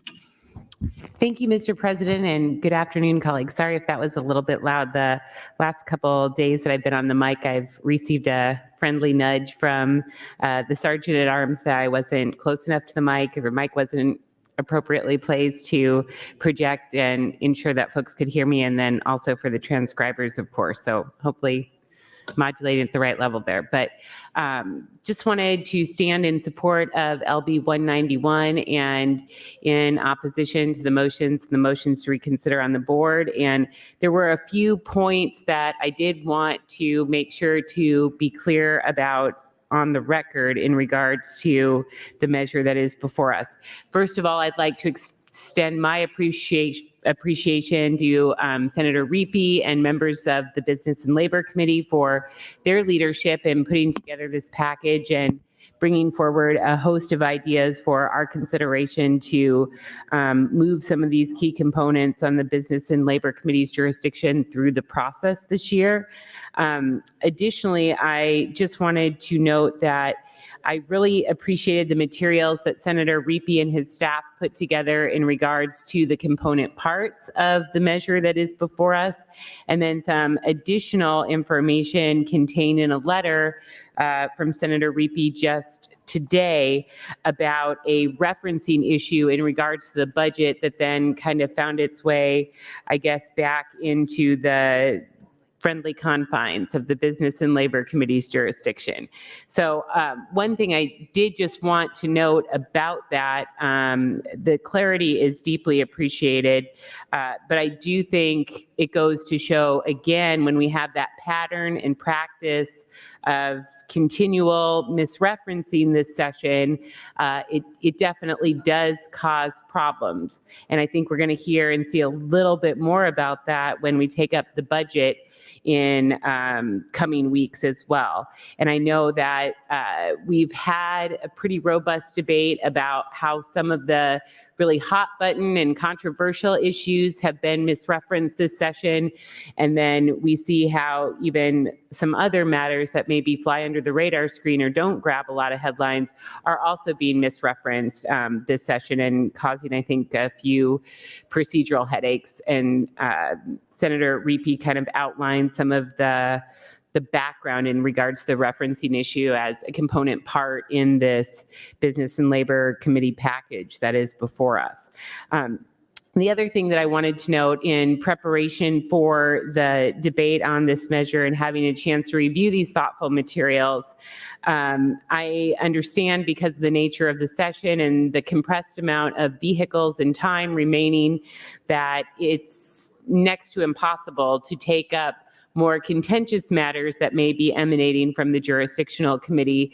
But there are a host of very, very important measures pending before the Business and Labor Committee that I wanted to make sure to draw the body and the public's attention to for potential additional conversation and deliberation, either on select file on this vehicle or in the interim or to carry over to next year. I've said it many times and I'll say it again, one of the number one challenges, if not the number one challenge before the state of Nebraska is our workforce issues. And there are so many key pieces before Business and Labor to ensure that our workforce is as strong as it can be.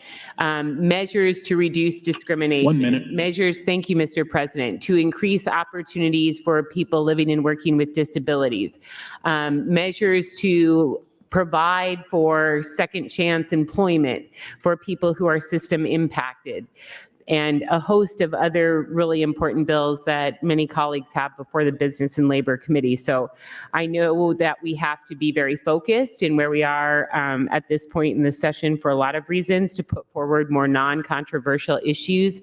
But I do not want us to lose sight of those substantive matters that maybe aren't going to come out 8-0, but that should come out and should have a robust debate because they can help to address our workforce issues in Nebraska and ensure Nebraska is for everyone and open for business. Thank you, Mr. President. Thank you, Senator Conrad. Mr. Clerk, for a message. A couple items quickly, Mr. President. Notice committee hearing from the Transportation and Telecommunications Committee.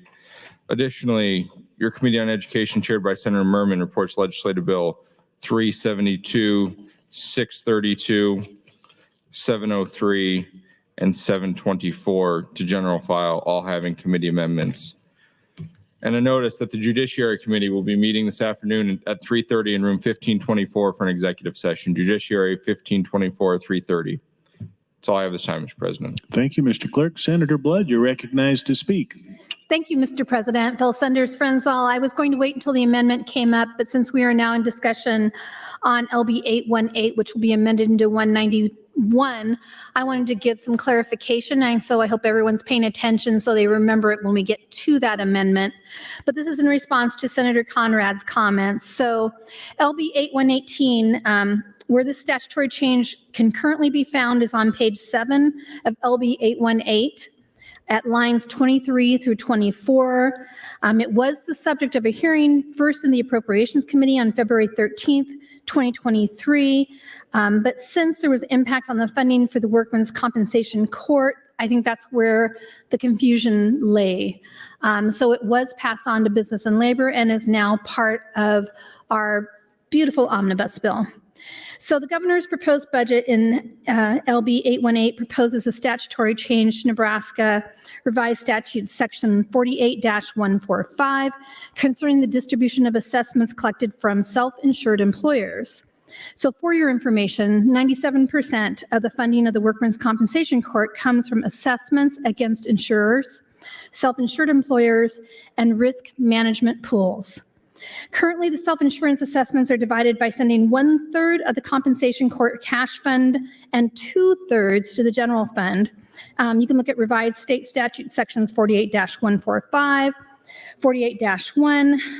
And this bill proposed, now part of the omnibus bill, that the assessments being directed to the general fund instead be deposited to the compensation court cash fund in fiscal year 2022, which is why this is so pressing that we get it done this year. The amount of the self-insurance assessments deposited to the general fund was approximately $2 million. So what we're trying to do is get in front of this to keep this sustainable. So some people in the legislative budget process have expressed concern that the proposed amendment to section 48-145 is a big change. But it really can't be made through a budget bill. So in order for us to make sure that this happens, and in order for us to keep them solvent, we have to bring it to business and labor, and we have to include it in our bill. The proposed revision to section 48-145 would help sustain the funding of the court in the years ahead, which of course we want to do. The court hasn't received general funds. Please listen to this part. The court has not received general funds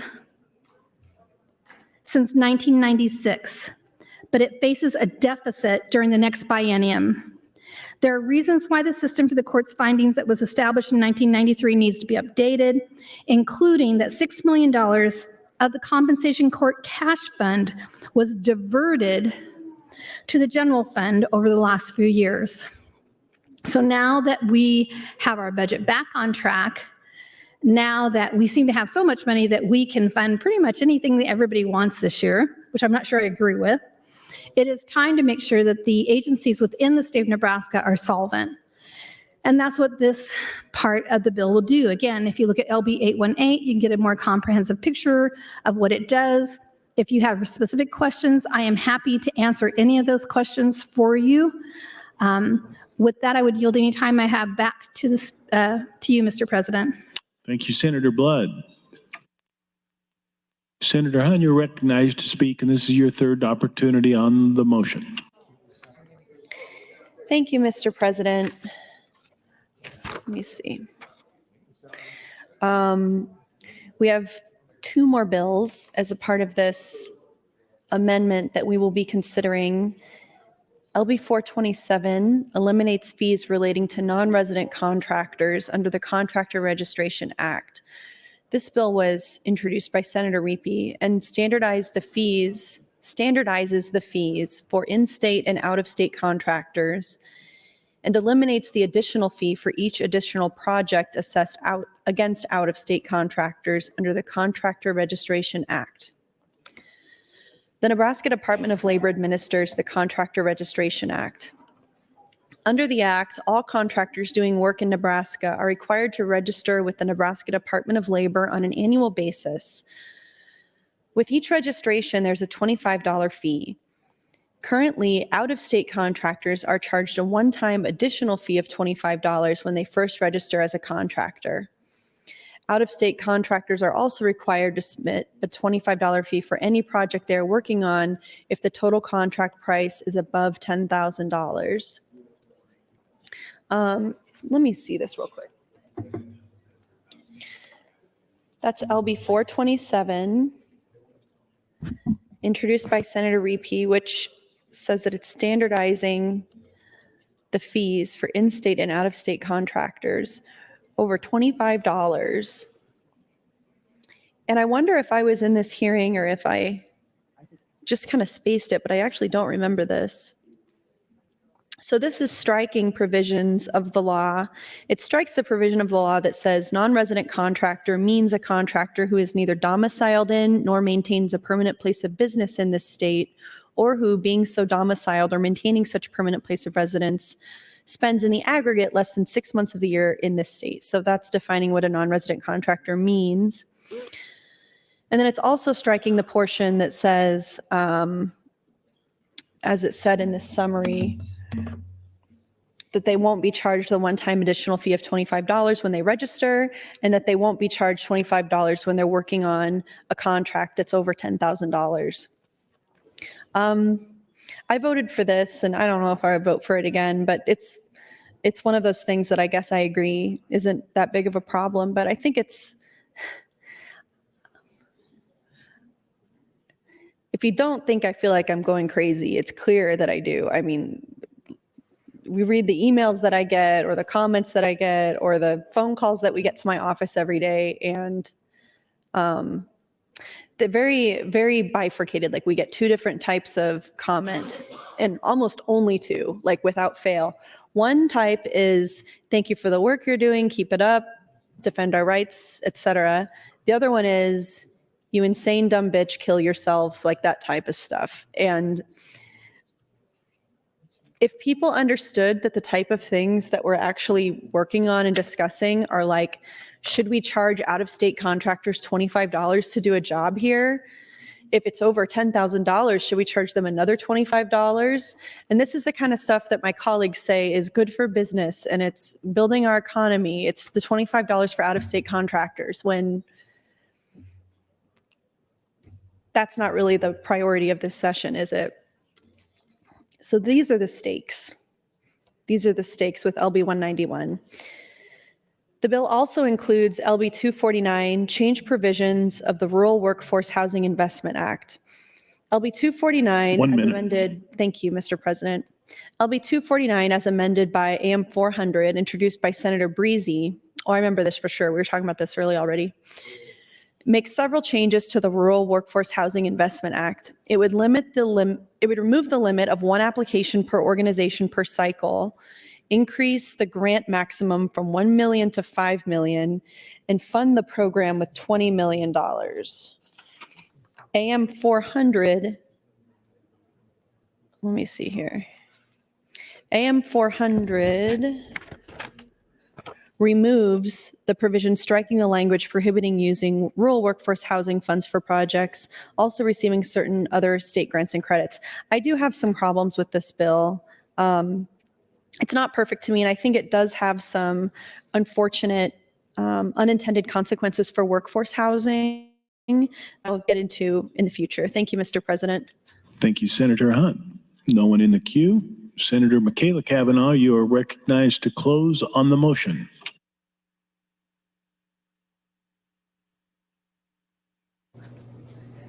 Thank you, Mr. President.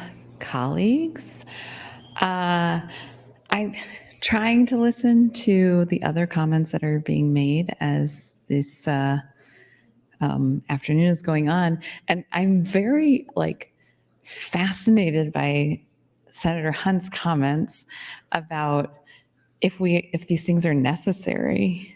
And I think in different times, we probably would take more time to consider whether or not something is necessary or not. I guess a part of me wonders if some of the things that might not be necessary are more like omnibus cleanup bills for things, and maybe that's what's going on here. But she also mentioned just a feel-good bill, and I've got a feel-good bill. It's paid family medical leave. That's a feel-good bill. If I keep saying it over and over and over again, sorry, Senator Reapy is just giving me reassurance that he also believes it's a feel-good bill. Again, I think he's considering his full-throated endorsement of it one of these times. He's going to get up here. I just know it. So paid family medical leave is something that I feel very passionate about, and I introduced this year, and I unfortunately have not had the time to dedicate to it that I would have liked to. The two things that I really wanted to consider prioritizing were paid family medical leave and universal school meals. And I couldn't get universal school meals. I couldn't get the chair of the education committee to exec on universal school meals. And so that was off the table. And I didn't have the time to work on the paid family leave bill. So I decided that wouldn't be a good use of my priority. So I used my priority for something out of judiciary because I do believe that we need to be focused on judicial reforms and juvenile justice reforms. And so I gave my priority to one of the Judiciary Committee bills. I think it was Senator Wayne's actual bill. So, but that is not to diminish how important I think paid family medical leave is. And I introduced a version of the bill that is very robust, and it is my intention to most likely do an interim study on that specifically so that I can work with all of those that are in opposition to it to find a path forward so that next year I can introduce an amendment to the bill and hopefully prioritize it and make paid family medical leave a reality in Nebraska. That is my objective. And I think it would greatly improve the lives of Nebraskans and the health and safety and robustness of our workforce. And I think it would be a great economic driver for our state to be a leader in paid family medical leave. I did hear this morning on LB 77, there was a lot of talk about how many years Senator Brewer had worked on this bill that passed this morning, and how much work goes into that, and it is significant, and it is time and time and time again, and iteration after iteration after iteration, and that's how good policy is made. Paid family medical leave is something that I have. This is the fifth year that I've been here, and the fifth year that I have either introduced it or my first 2 years I supported Senator Crawford's versions of it. Senator Crawford, for 6 years prior to me arriving here, introduced iteration after iteration.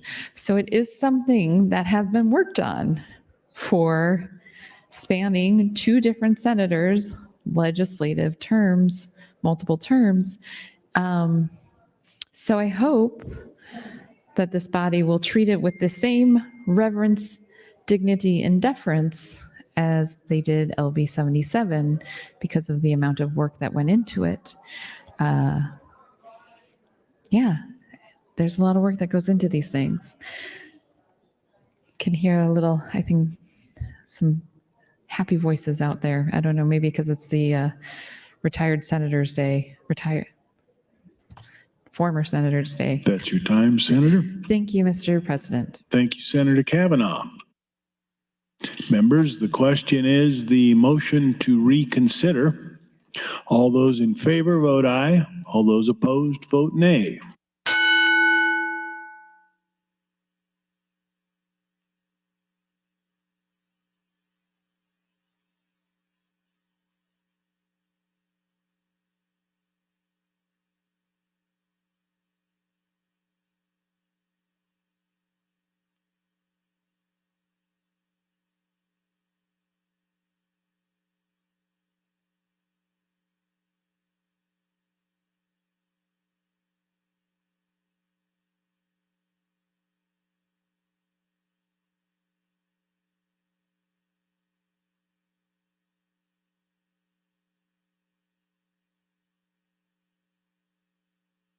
Record, Mr. Clerk. 1A, 16 A's, Mr. President, to reconsider the vote. The motion fails. Mr. Clerk, for items. Mr. President, Legislative Bill 191, introduced by Senator Holleran.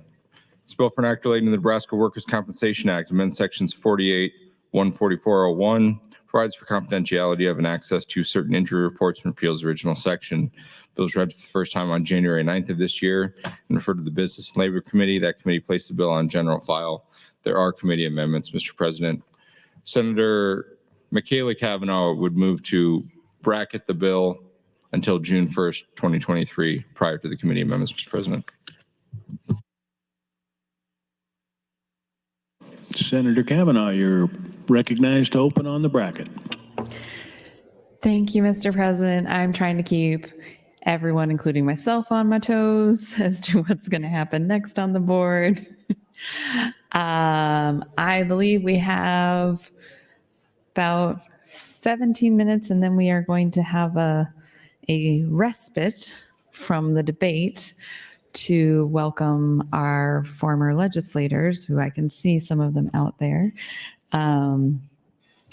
And yeah, so I was talking about, I'm gonna get the cue. Again, if anybody wants to, I only get 2 more times after this. If anybody else wants to get in the queue and give me their time, I will happily take it. So, okay. Oh, I know. I was looking up the committee statement because the committee statement for LB 191 that references the bills that are within the amendment, the forthcoming amendment, says to review the testifiers in the committee statement for the various bills. So that's what I was doing a while ago. Sometimes you get this kind of disconjointed, like you're talking and then you get your turn out of the queue and then you come back and you got to remember where you were.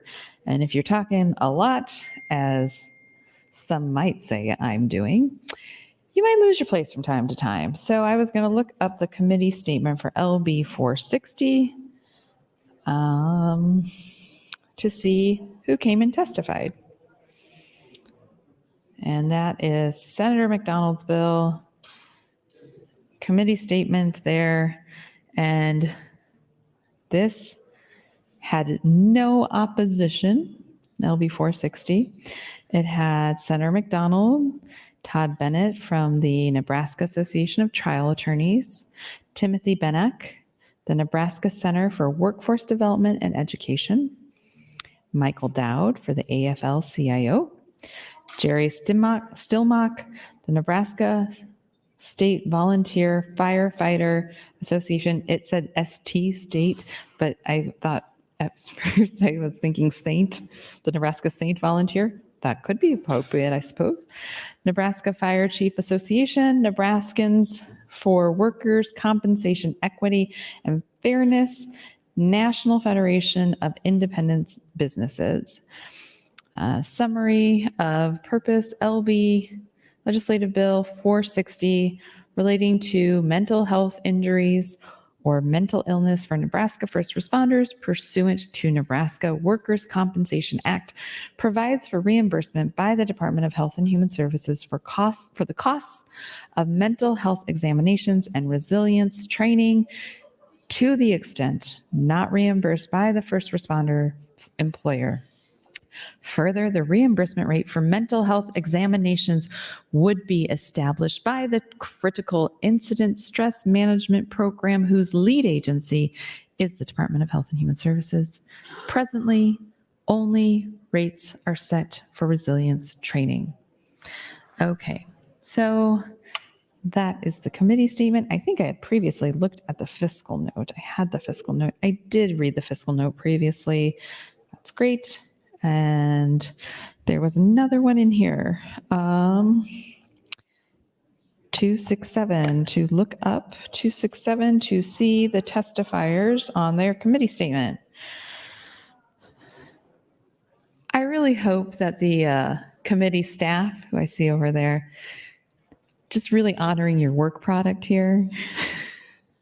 It's not something that you just did and then it gets filed and then nobody ever looks at it again. We're digging into the committee staff work product today.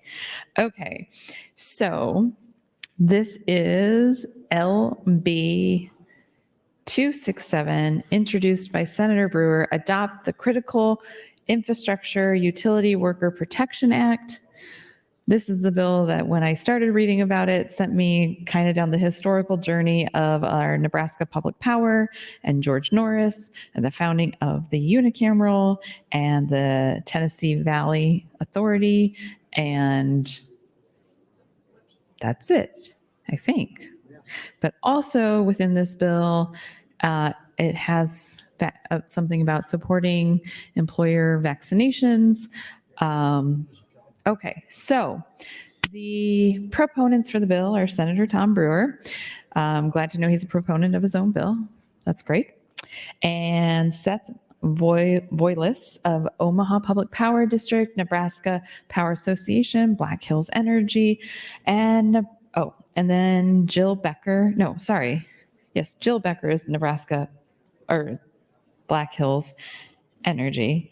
Sue Martin, Nebraska AFL-CIO. There was an opponent, Daryl Bohawk, Nebraska Military Department. And then we go down here, and I think all of that was in, yeah, it looks like it's pretty much what is in this committee statement as the purpose and changes is from that committee statement. So, okay, so that is 267, that's 460. Let's see here. The next one is 639, okay? LB 639. And again, when we're talking about the committee statement, so the committee statement for LB 191, because the pending amendment is a committee amendment, the committee statement speaks to the amendment and it outlines what the bills are within the amendment. It is helpful, I would agree, when we have these packages to have it distributed what the bills are. But if you have your laptop, you can also pull up the committee statement that explains the committee amendment. Okay, the next bill is LB 639, change provisions of Nebraska Workers' Compensation Act relating to rules and regulations, case progression standards, and summons and eliminate requirements to distribute copies of certain materials. Senator Blood, and I'm going to pull up that committee statement. Okay. And it had Senator Blood and Jill Schroeder with the Nebraska Workers' Comp Court. So LB 639 is an act relating to the Nebraska Workers' Compensation Court in order to amend sections 48-163, 48-164, 48-174, and 49-506, reissue revised statutes of Nebraska and to change provisions under the Nebraska Workers' Compensation Act relating to notice for rules and regulations, case progression requirements, and summonses. LB 639 will change requirements relating to distribution of session laws and legislative journals and to repeal the original sections. Okay. Mr. President, how much time do I have? 1 minute, 40 seconds. Okay. And just going to pull up the fiscal note. And there's no fiscal impact. That is according to our fiscal office. And you scroll down and there's the Nebraska Workers' Compensation Court and they have their fiscal note and it is blank, which means there's no fiscal. And then the Department of Administrative Services, DAS Risk Management Division, and they have text that says LB 639 proposes changes to the Workers' Compensation Act regarding notice for rules and regulations, case and progression requirements, and summonses. There is 1 minute. Thank you, Mr. President. There is no fiscal impact to the Department of Administrative Services or the Workers' Compensation Fund. Okay, and that is the end of that fiscal note. So on to the next. That was LB 639. LB 671. LB 671. Woo. Okay, this is Senator Ben Hanson's bill, and it is allow the Nebraska Training and Support Cash Fund to be used for retention of existing employees of Nebraska businesses. Okay, so we have got our committee statement, and it was Senator Ben Hanson and Katie Thurber of the Nebraska Department of Labor. I don't know if Senator... That's your time, Senator, and you're next in the queue. Thank you, Mr. President. I was going to say, I don't know if Senator Ben Hanson is here. But you've got to tell me your secret. You got the Department of Labor to testify in support. That makes you a magical unicorn. Also, Ron Sadlek, Nebraska Commerce, Lincoln Chamber of Commerce, Greater Omaha Chamber of Commerce. There were no opponents. And summary of purpose and or changes. This Nebraska Worker Training and Support Cash Fund provides training opportunities to expand the Nebraska workforce by increasing the pool of skilled workers in Nebraska. Support public and private job training programs designed to train, retrain, or upgrade work skills of existing Nebraska workers of for-profit and not-for-profit businesses, recruit workers to Nebraska, and train new employees of expanding Nebraska businesses. LB 671 expands the allowable uses of funds available in the Nebraska Worker Training and Support Cash Fund to be granted to employers for the retention of existing workers. I am wondering if Senator Crawford is going to be, former Senator Crawford is going to be here today. If she is, I highly recommend people go ask her questions about paid family medical leave. She knows more than I could ever forget.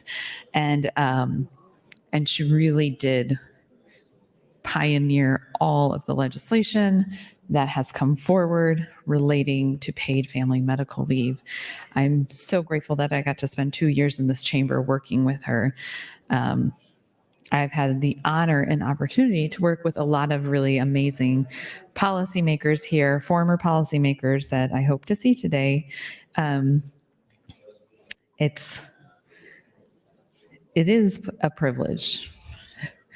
Sometimes it's not the funnest, but it is a privilege to be in the legislature. It is a privilege to be in this chamber. It is a privilege to look around and see that I am not only a part of history, but I am witnessing history in everything that we do, every day that we do it. We are creating history.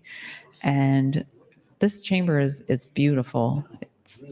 It truly is beautiful. When you look up at the ceiling, it is detailed and ornate, and everything has a story. So yeah, it really is. It is an honor. Sometimes have to remind myself when I'm standing up here, taking a big sigh, not necessarily wanting to keep moving forward, that this is a privilege of a lifetime. So I will keep moving forward. I will keep putting one foot in front of the other. I will keep trying to legislate with kindness and compassion and inclusivity. I will try to be thoughtful and diligent. I might fail in these endeavors, but I will not let failure stop me from persevering. So even when I fail, I know that I should get back up and try it again.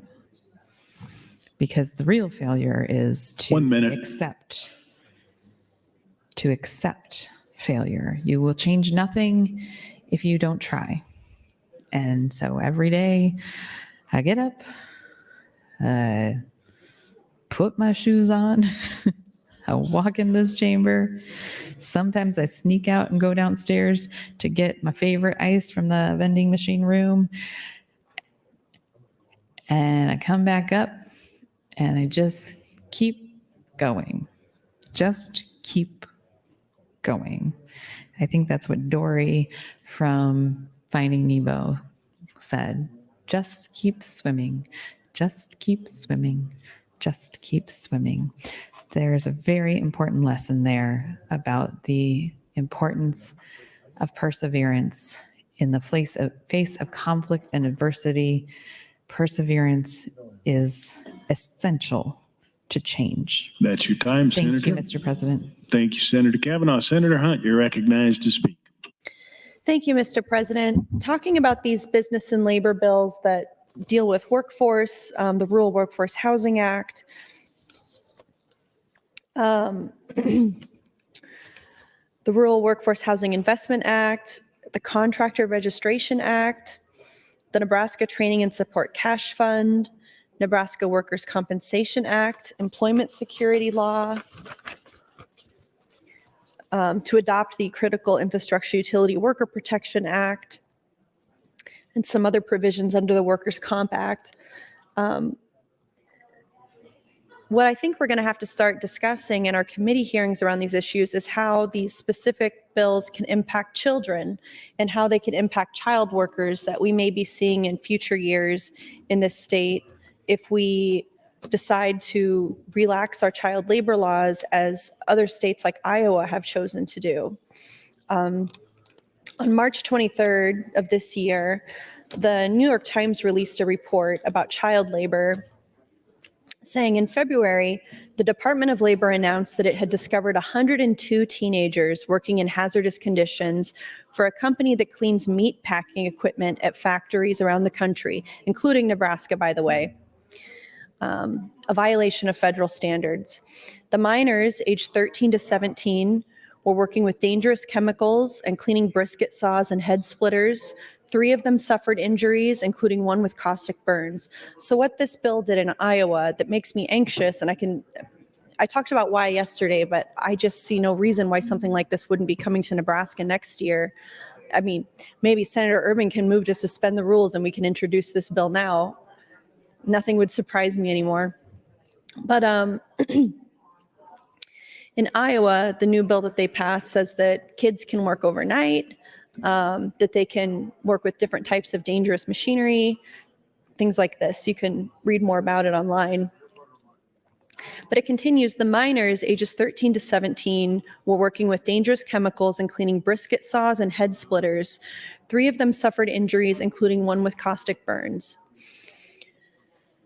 10 of those children worked in Arkansas, including 6 at a factory owned by the state's second largest private employer, Tyson Foods. Rather than taking immediate action to tighten standards and prevent further exploitation of children. Also, what children do you think these are? These are migrant children. Arkansas went the opposite direction. Earlier this month, Governor Sarah Huckabee Sanders, a Republican, whatever, signed legislation that would actually make it easier for companies to put children to work. The bill eliminated a requirement that children under 16 get a state work permit before being employed, a process that required them to verify their age and get the permission of a parent or guardian. So in Arkansas, they have a law now where kids can work and they don't even have to verify their age before they work. And in situations where there's great need, where people can be exploited because of poverty or because of lack of English language skills or, things like this, desperation, basically. Kids as young as 12 and 13 are working in meatpacking plants, potentially lying about their age. And in Arkansas, that's fine because there's no age verification before they actually get to work. And they don't need a permit either to do that. So they don't need any kind of parental knowledge or consent or anything. Arkansas is at the vanguard of a concerted effort by business lobbyists and Republican legislators to roll back federal and state regulations that have been in place for decades to protect children from abuse. Echoing that philosophy, bills are moving through at least 9 other state, thank you, Mr. President. Bills are moving through at least 9 other state legislatures that would expand work hours for children, lift restrictions on hazardous occupations, allow them to work in locations that serve alcohol, or lower the state minimum wage for minors. That's us too. Nebraska's caught up in that as well. The Labor Department says there has been a 69% increase since 2018 in the illegal employment of children. Thank you, Mr. President. Thank you, Senator Hunt. Senator Day, you're recognized to speak. Thank you, Mr. President. I rise in support of LB 191 and in opposition to the motion to bracket. I would yield the rest of my time to Senator Michaela Kavanaugh. Senator Michaela Kavanaugh, you have 4 minutes, 42 seconds. Thank you, Mr. President. I just had a lovely conversation with my colleague and distractor extraordinaire, Senator Reapy. There is a committee amendment that he would like us to get to. And so after we go through our times on this bracket motion, I do have a motion that I will reconsider the vote, but I will wait until we get to the committee amendment to do so. So you don't have to keep distracting me, Senator Reapy. We'll get to the committee amendment. Okay. And he is definitely persuadable on my amendment. He's just not in agreement yet. So I look forward to continuing to persuade Senator Reapy on LB 501. Okay, so that said, I misspoke, and never take me as the accurate timekeeper of the legislature. I think when Speaker Arch made the announcement before, I somehow in my head heard 4 o'clock. It was 4:30. So apologies to anybody who was actually listening to me when I said 4 o'clock for former legislators. It was 4:30. And I mean, honestly, if you're looking to me to be accurate in the timing of things, you're in trouble. Okay, so I was reading the committee statement for LB 671. I got through LB 671. Ooh, here we go. This is the one, LB 666. I'm a little terrified to even type it into my computer. Senator Reapy's LB 666, change provisions of the employment security law. Okay. And I do wonder if people were concerned about coming to support LB 666 just for the number. But we have Senator Reapy supported his bill. That's great. John Albin from the Nebraska Department of Labor. Again, you and Senator Ben Hansen, magical unicorns. I've never seen them testify in support of something. So congratulations to you. Ron Sullick of the Nebraska Chamber of Commerce. Bob Hallstrom, the Nebraska Federation of Independent Business. And there was no opponents and no neutral, and there it is changing provisions in the employment security law, allowing employers the ability to choose their preferred method of delivery and deadline, and extending the deadline for employers to submit voluntary contributions to the Nebraska Department of Labor from January 10th to February 28th. Would Senator Reapy yield to a question? Senator Reapy, would you yield to a question? Yes, I will. Thank you, Senator Reapy. Instead of just speaking for you on the microphone, I thought I'd ask you a question. Okay. So this choose the preferred method of delivery, what does that mean? 1 minute. What was the statement again, please? They choose your bill allows employers to choose their preferred method of document delivery. Yes, it's currently by U.S. mail, and they would have the opportunity to go to electronics or the transmission. Okay. And so it's much more efficient. Many businesses and payment opportunities are in that same mode. This is just kind of a update, if you will. Okay. That makes sense. This does raise a concern for me, however, which I think I'm about out of time. So I'll tell you the concern because I can see my long name is next in the queue. So I can tell you my concern in just a moment. Thank you, Mr. President. Thank you, Senator Kavanaugh. You're recognized to speak. Next in the queue, this is your last time before your close. Thank you, Mr. President. Okay, Senator Reapy. Well, could Senator Reapy yield to a question? I want him to be able to respond if he wants to. You probably don't want to, but. Senator Reapy, will you yield to a question? Always. Okay, so Senator Reapy, my concern is how is this going to fiscally impact the U.S. Postal Service? I don't know. I with said you stamp- might not want to answer the question. With the price of stamps, it's probably a significant impact on them, but it's quite frankly, something that I'm sure they'll adjust to. You think so? Will it go? Will it come? It would be one thing if we were the only ones that were doing this, but quite frankly, every business, I don't know about you personally, but at home, I get it all the time. Like, don't you want to not pay direct or even your taxes? I personally like to pay my taxes at the end of the year because I like the pain. You like the pain? I like to know what I'm paying, and then I can have a scotch and sit there and pay them. I just got my taxes done, right, under the wire, and I actually filed them electronically. So Thank you very much. I rest my case. I know I too am contributing to the disintegration of our U.S. postal system. And I don't know if you know this or not. Yesterday, I mentioned my great uncle Red Munley, who was in the Nebraska Legislature in the 60s, I believe, was also the Postmaster General. So I should be really, shelling for the post office. He's probably turning over in his grave right now. How do you know he's dead? Well, if he's your great uncle, he probably has to be. I'm sorry. I wasn't real great at math, but somewhat good. He has been dead for since the 80s. So yeah. Well, thank you, Senator Reapy. Thank you. I appreciate the dialogue. This does have I was looking at the fiscal note, and it's from the Department of Labor, and it looks like it is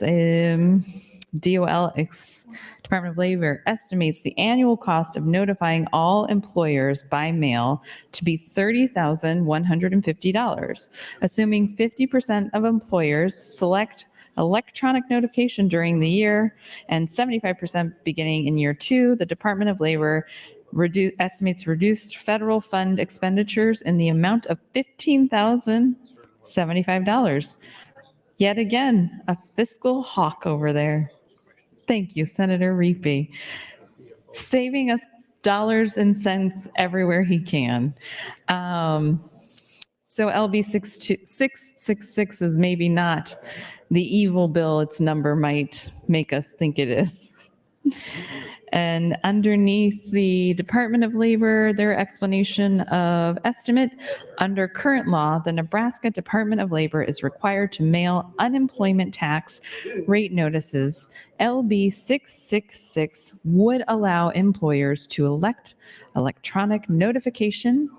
The annual cost of notifying all employers of unemployment tax rates via mail is $30,150. It is estimated that 50% of employers will select electronic notification during year 1, increasing to 75% in year 2. This will result in reduced expenses against the UI admin grant.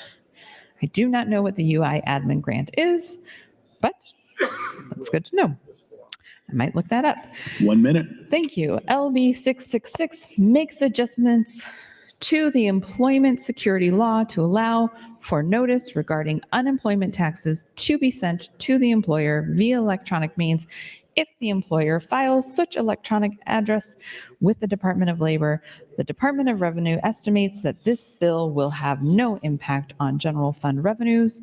The Department of Revenue estimates no cost to implement this bill. The operative date of this bill is 3 months after it is passed and approved into law. So it does not have an emergency clause in it.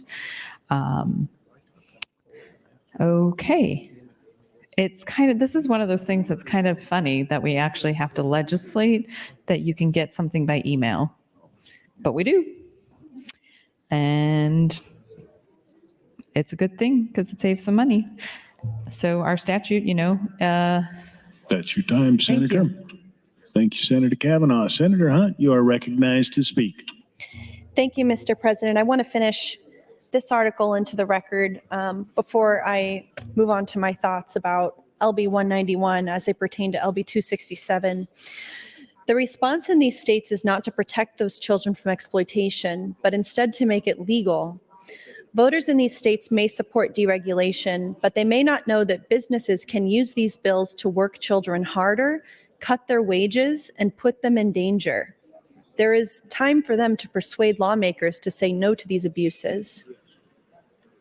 Ms. Sanders, formerly the press secretary for President Donald Trump, made clear in her inaugural address in January the disdain for the protective role of government that is driving this effort.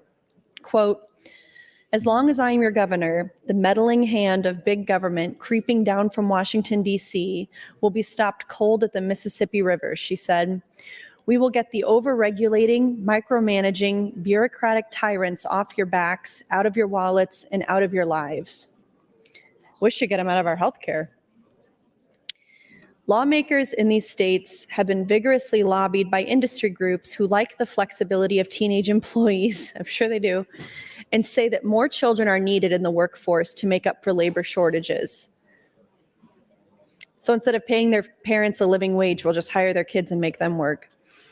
One of the principal lobbying organizations pushing these bills in several states is the National Federation of Independent Business, a conservative group that supports Republican candidates and has long opposed most forms of regulation, as well as the Affordable Care Act. It has issued news releases praising lawmakers for passing bills that let businesses hire more minors for longer hours and taking credit for supporting these efforts. The Arkansas governor's spokesperson said in a statement that the work permit requirement was, quote, "an arbitrary burden on parents," quote unquote. But opponents noted that many child workers don't have parents or guardians to look after their interests. In the cleaning company case, several of the child workers were unaccompanied minors who recently came over the southern border, according to their lawyers. Soon, they won't even have to have the state to approve their employment or working conditions. Soon, they won't even have the state to approve their employment or working conditions. So state won't even have to approve it. The real target of these rollbacks is not after-school jobs at the corner hardware store. They will have a much bigger effect on a labor force that includes many unaccompanied migrant children who work long hours to make or package products sold by big companies like General Mills, J. Crew, Target, Whole Foods, and PepsiCo. Sidebar, this is why when you even see something that says made in America, manufactured in America, that doesn't necessarily mean that, you know, fair labor practices were used in the production of that product, because we know that places are hiring child migrant workers to do a lot of this work. As a recent New York Times investigation documented, children are being widely employed across the country in exhausting and often dangerous jobs, working for some of the biggest names in American retailing and manufacturing.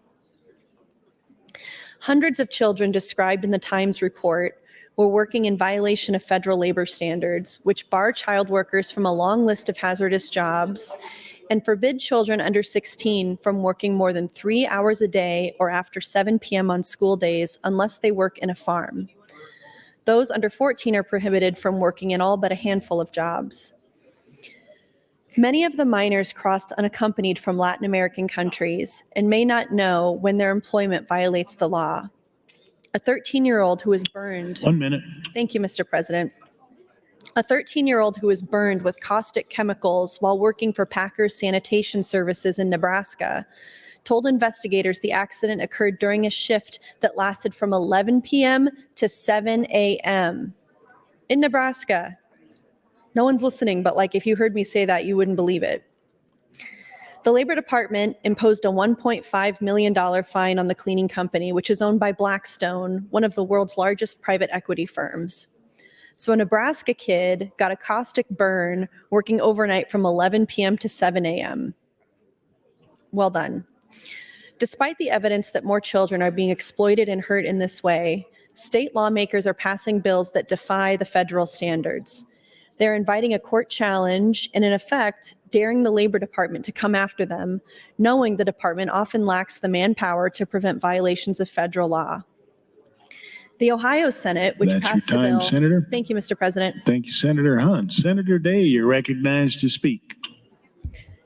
Thank you, Mr. President. I will yield my time to Senator Michaela Cavanaugh if she would like to have it. Senator Kavanaugh, that's 4 minutes, 50 seconds.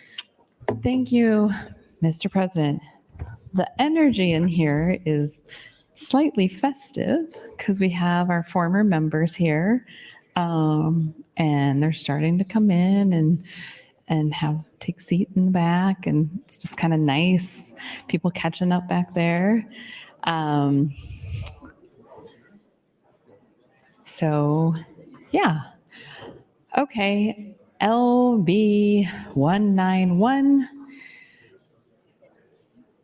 is the motion to bracket. Sorry, I get distracted sometimes when there's just a buzzing of activity.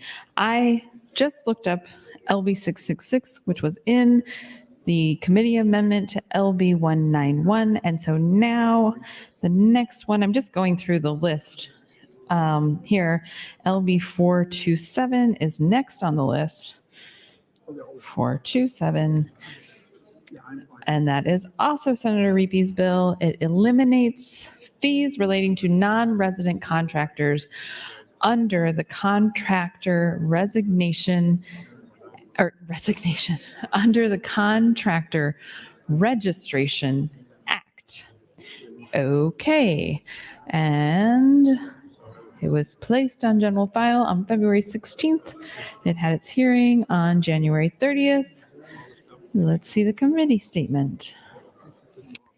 Okay, so this is eliminate fees relating to non-resident contractors under the Contractor Registration Act. Senators Blood, Halloran, Hansen, Hunt, Ibach, McKinney, and Repe all voted for it. It had the proponents of Senator Repe and John Albin. Again, you got the Department of Labor to come in support of your bill. I guess it pays to be the chair of the committee. Neutral was Corby Gilbertson, representing Nebraska Realtors Association, Home Builders Association of Lincoln, Metro Omaha Builders Association Coalition. Summary of and purposes and or changes.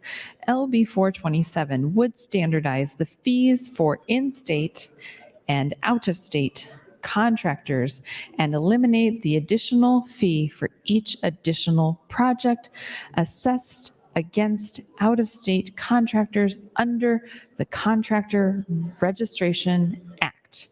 The additional non-resident contractor fee applies if the total contract price of compensation received would be higher than $10,000. Nebraska Revised Statute 48-2107 strikes the definition of, my screen moved, strike the definition of non-resident contractor, strikes the language requiring the non-resident contractor fee.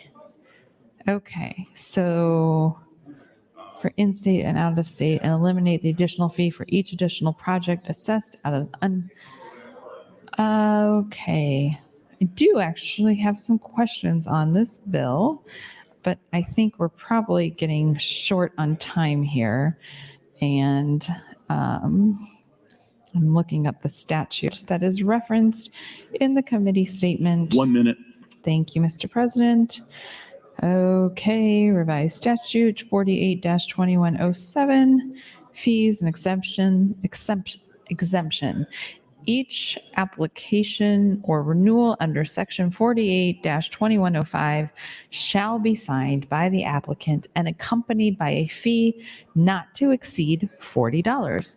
The commissioner may adopt and promulgate rules and regulations to establish the criteria for acceptability of filing documents and making payments electronically. The criteria may include requirements for electronic signatures. The commissioner may refuse to accept any electronic filings or payments that do not meet the criteria established. The fee shall not be required when an amendment to an application is submitted. The commissioner shall remit the fees collected under the subsection to the state treasurer. That's your time, Senator. Thank you, Mr. President. Senator Conrad, you're recognized to speak. Thank you, Mr. President. I yield my time to Senator Kavanaugh if she so desires. Senator Kavanaugh, that's 4 minutes, 52 seconds. Thank you, Mr. President. Thank you, Senator Conrad. Okay. The criteria may include, oh, let me just turn this. I'm always like re-angling how I'm standing here a lot. Might have noticed standing here for a long time, and then you have like laptop, got my binder, I've got my box top here that has helped so much. My back was really aching. I got the box top, it raised everything up. Okay, so Chapter 48 of Nebraska Revised Statutes 48-2107, fees and exemptions. The criteria may include requirements for electronic signatures. The commissioner may refuse to accept any electronic filings or payments that do not meet the criteria established. The fee shall not be required when an amendment to an application is submitted. The commissioner shall remit the fees collected under this subsection to the state treasurer for credit to contractor and professional employer organization registration cash fund. A contractor shall not be required to pay the fee under subsection 1 of this section if A, the contractor is self-employed and does not pay more than $3,000 annually to employ other persons in the business, and the application contains a statement made under oath or equivalent of affirmation setting forth such information, or B, the contractor only engages in construction of water wells or installation of septic systems at any time that a contractor no longer qualifies for exemption from the fee. The fee shall be paid to the department. Any false statement made under subdivision 2A of this section shall be a violation of section 28-91501. Just gonna check and see what 28-915.01 is. False statement under oath or affirmation, penalty applicability of section. Okay. A person who makes a false statement under oath or equivalent affirmation or swears or affirms the truth of such a statement previously made or makes a false statement in an unsworn declaration that meets the requirements of the Uniform Unsworn Foreign Declarations Act when he or she does not believe the statement to be true is guilty of a Class 1 misdemeanor if the falsification A, occurs in an official proceeding, or B, intended to mislead a public servant in performing his or her official function. Interesting. Making a false statement is a Class 1 misdemeanor. Let's put a pin in that and revisit it on 626, shall we? 2, a person who makes a false statement under oath or equivalent affirmation or swears or affirms the truth of such a statement previously made or makes a false statement in an unsworn declaration that meets the requirements of the Uniform Unsworn Foreign Declarations Act when he or she does not believe the statement to be true is guilty of a Class 2 misdemeanor if the statement is one which is required by law to be sworn or affirmed before a notary or other person authorized to administer oaths. Well, thankfully, we don't require a notary in LB 626, or it would be a Class 2 misdemeanor. 3, subsections 4 through 7, sections 28-915 shall apply to subsections 1 and 2 of this section. 4, this section shall not apply to reports, statements, affidavits, or other documents made or filed pursuant to Nebraska Political Accountability and Disclosure Act. That covered a lot of things. And that was all coming from clicking on that piece of statute under the other piece of statute that is pertaining to LB 427. Thank you. Senators, if I could have your attention, I would ask that you please return to your seats. We'd like to begin the ceremony recognizing and honoring former members of the legislature in just 1 minute.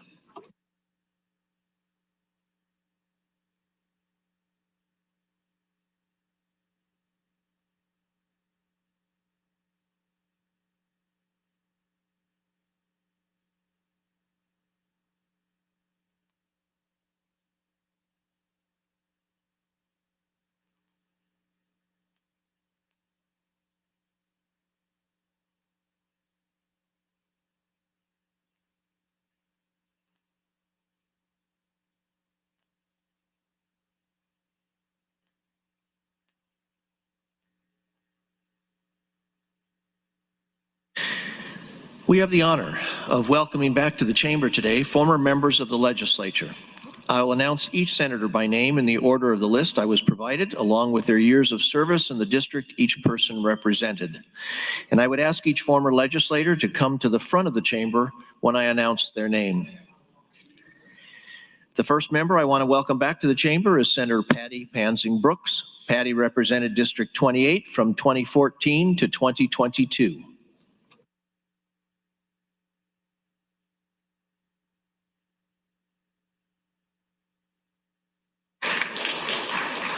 Next, please join me in welcoming back Senator Mike Glore. Mike represented District 35 from 2009 to 2017.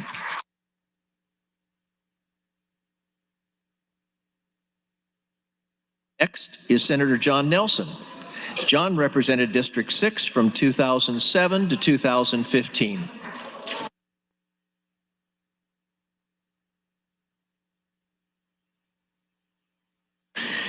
Senator Arnie Stuthman represented District 22 from 2003 to 2011.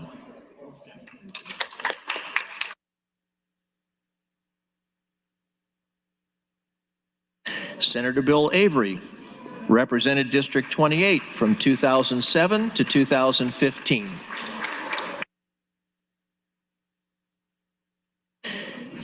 Senator Elaine Stewart represented District 24 from 1995 to 2007.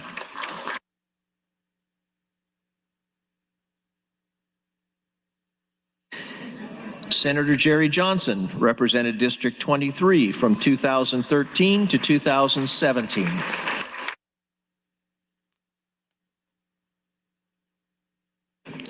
Senator Ed Schrock represented District 38 from 1990 to 2007.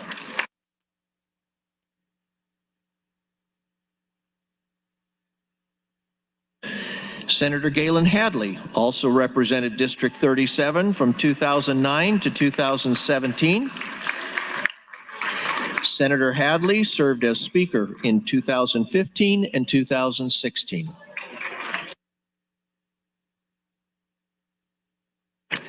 Senator Marion Price represented District 26 from 1999 to 2007.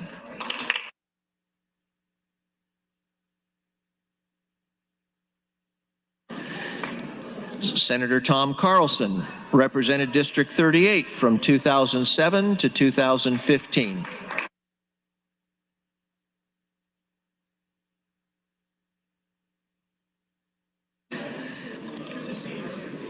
Senator Diana Shimmick represented District 27 from 1989 to 2009.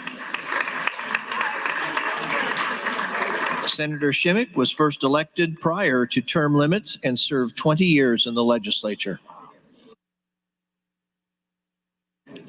Senator Kate Sullivan represented District 41 from 2009 to 2017.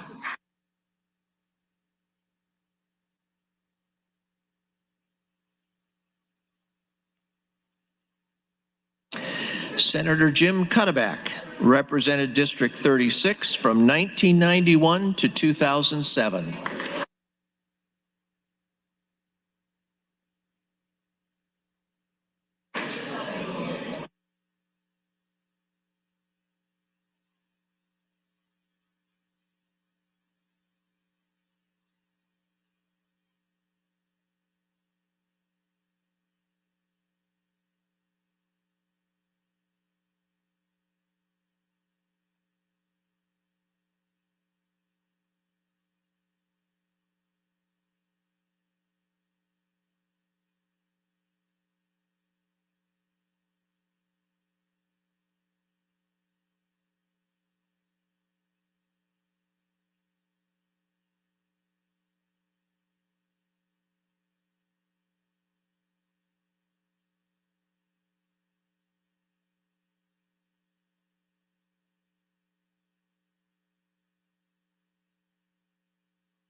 Please join me in a final appreciation for our former members and their years of public service to the state of Nebraska.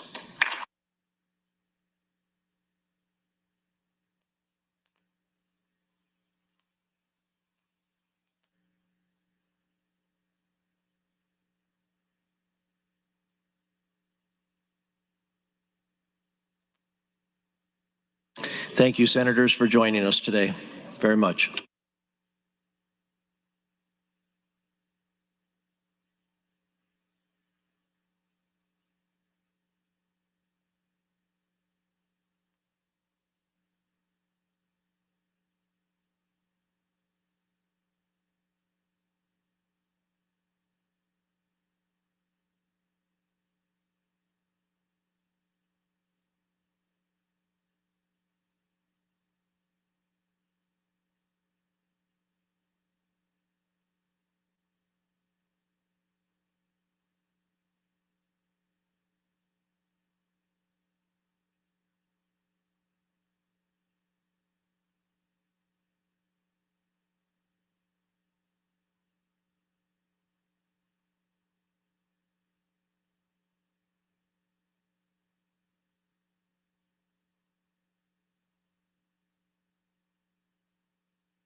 The legislature will now return to debate of the bracket motion, and Senator Hunt, you're recognized to speak, and this is your last opportunity.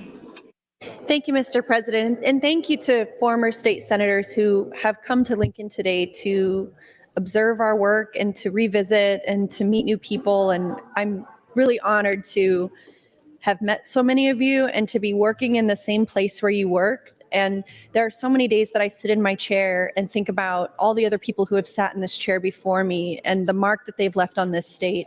I I definitely regret term limits, and I wish that some of you could be here to mentor us and help us learn and help us preserve this institution while we can.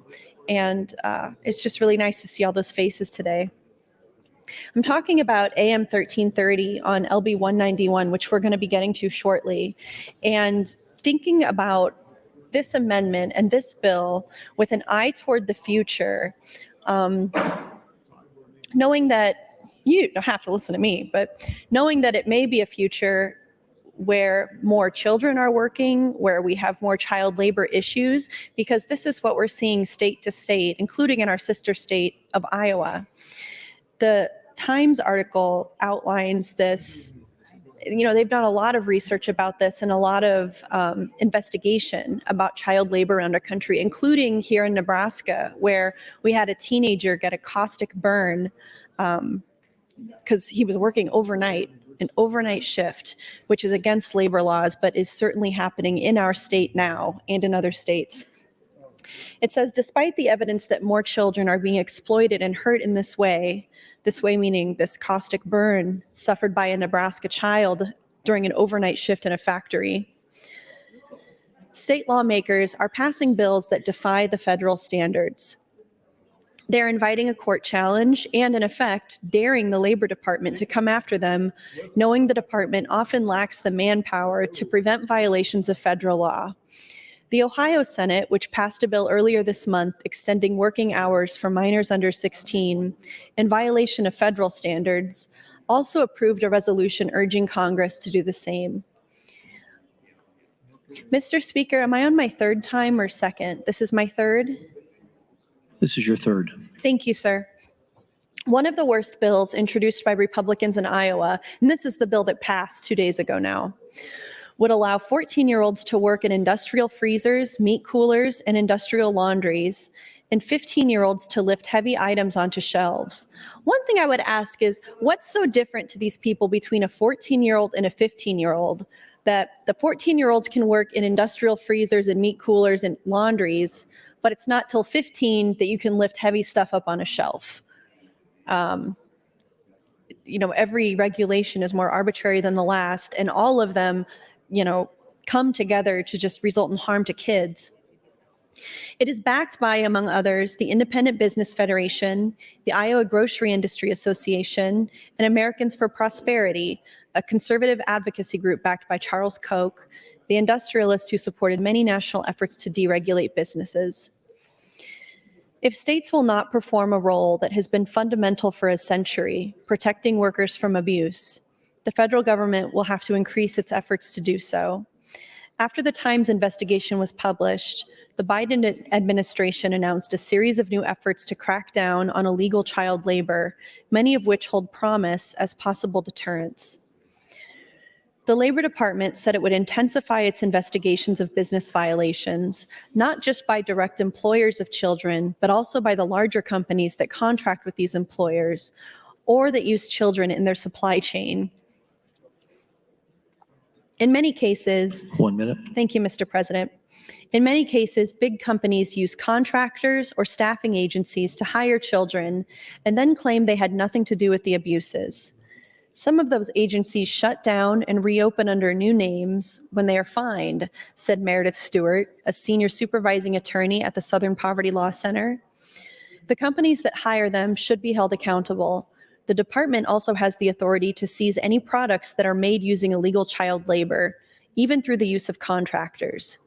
Seema Nanda, the department's chief legal officer, said in an interview that it would use the authority aggressively, as well as every other litigation tool available. Thank you, Mr. President. Senator Day, you are recognized to speak, and this is your last opportunity. Thank you, Mr. President. I would like to yield my time to Senator Michaela Kavanaugh. Senator Kavanaugh, 4 minutes 50. Thank you, Mr. President, colleagues. It was so nice to see former members in the chamber this afternoon. I was reminded today that today is the 1-year anniversary of losing my dear friend and a former colleague to many of you, Brad Ashford. I was asked, actually earlier today, unrelated to that, about mentors and mentors in the legislature. And I never served in the legislature with Brad, but he was most definitely a mentor to me. He was what I think one should aspire to as a policymaker, to do things with heart and head. He cared ferociously about the people of Nebraska. He cared ferociously about people.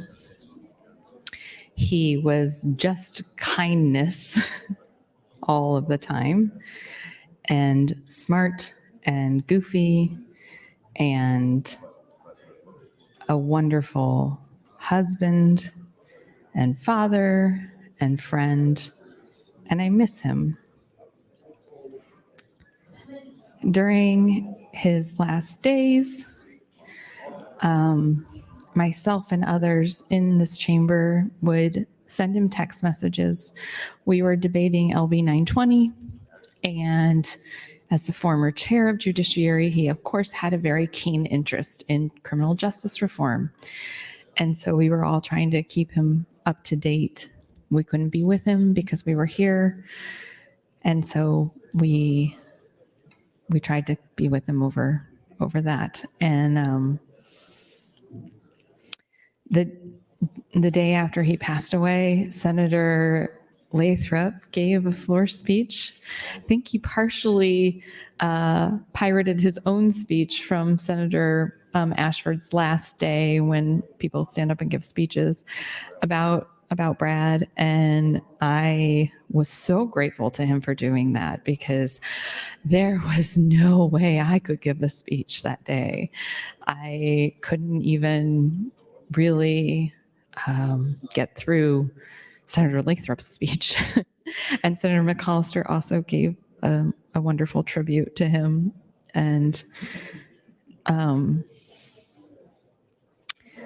at his funeral, his wife, Ann, said that with Brad gone, we now must step up and take up the space that he took up and do the good that he would have done if he were here.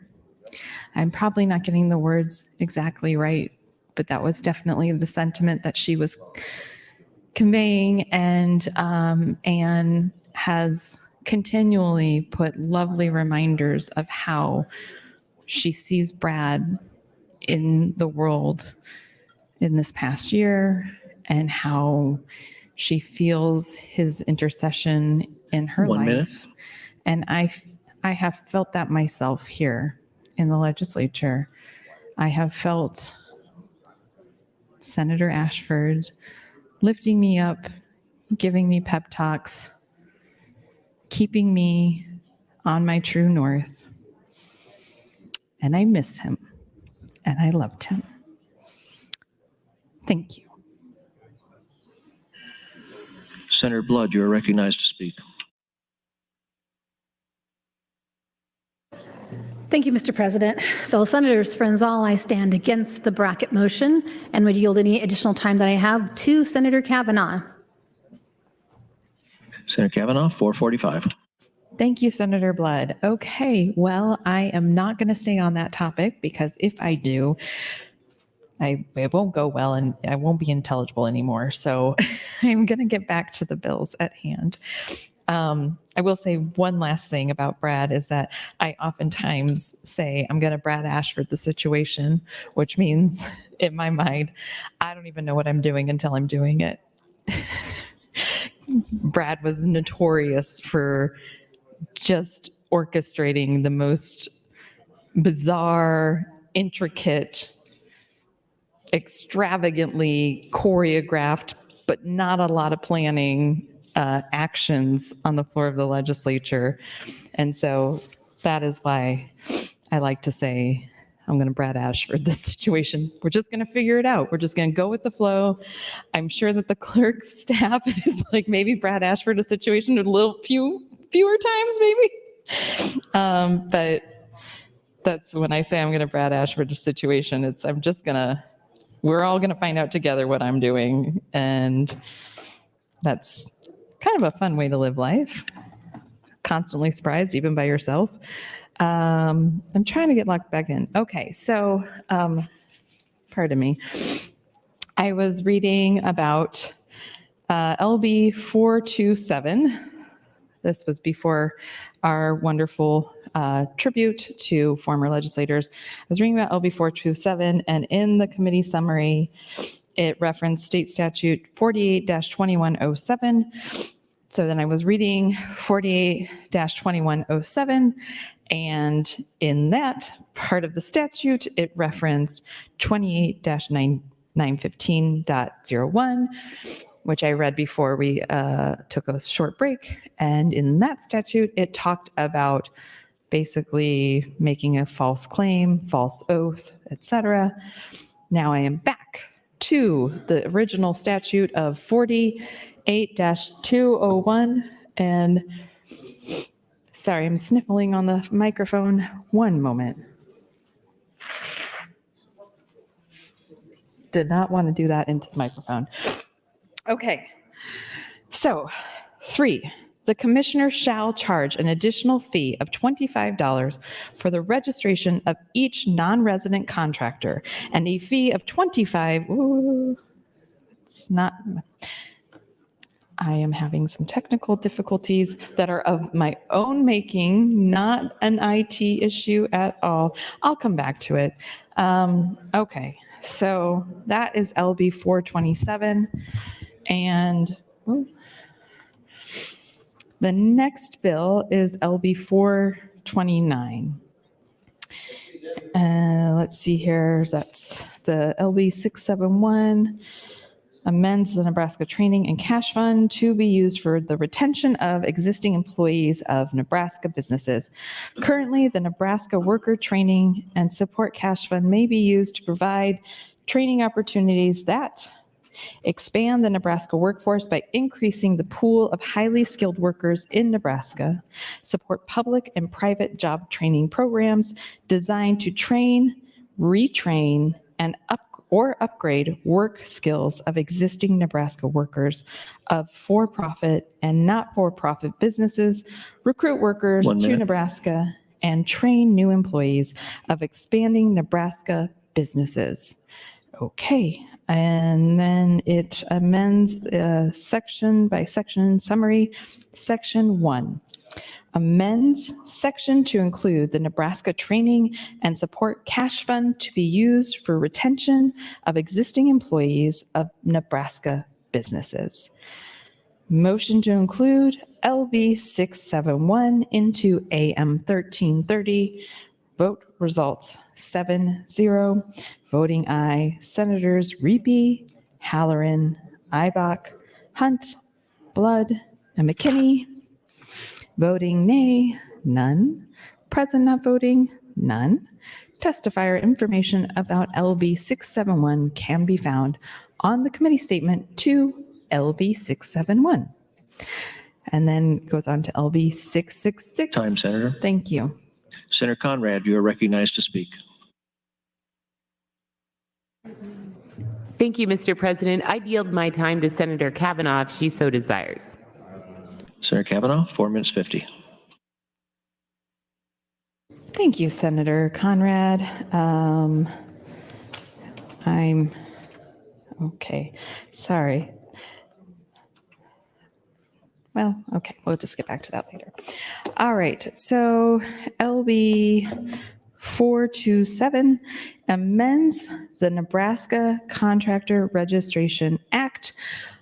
Colleagues, if anybody has time, I would be happy to take it.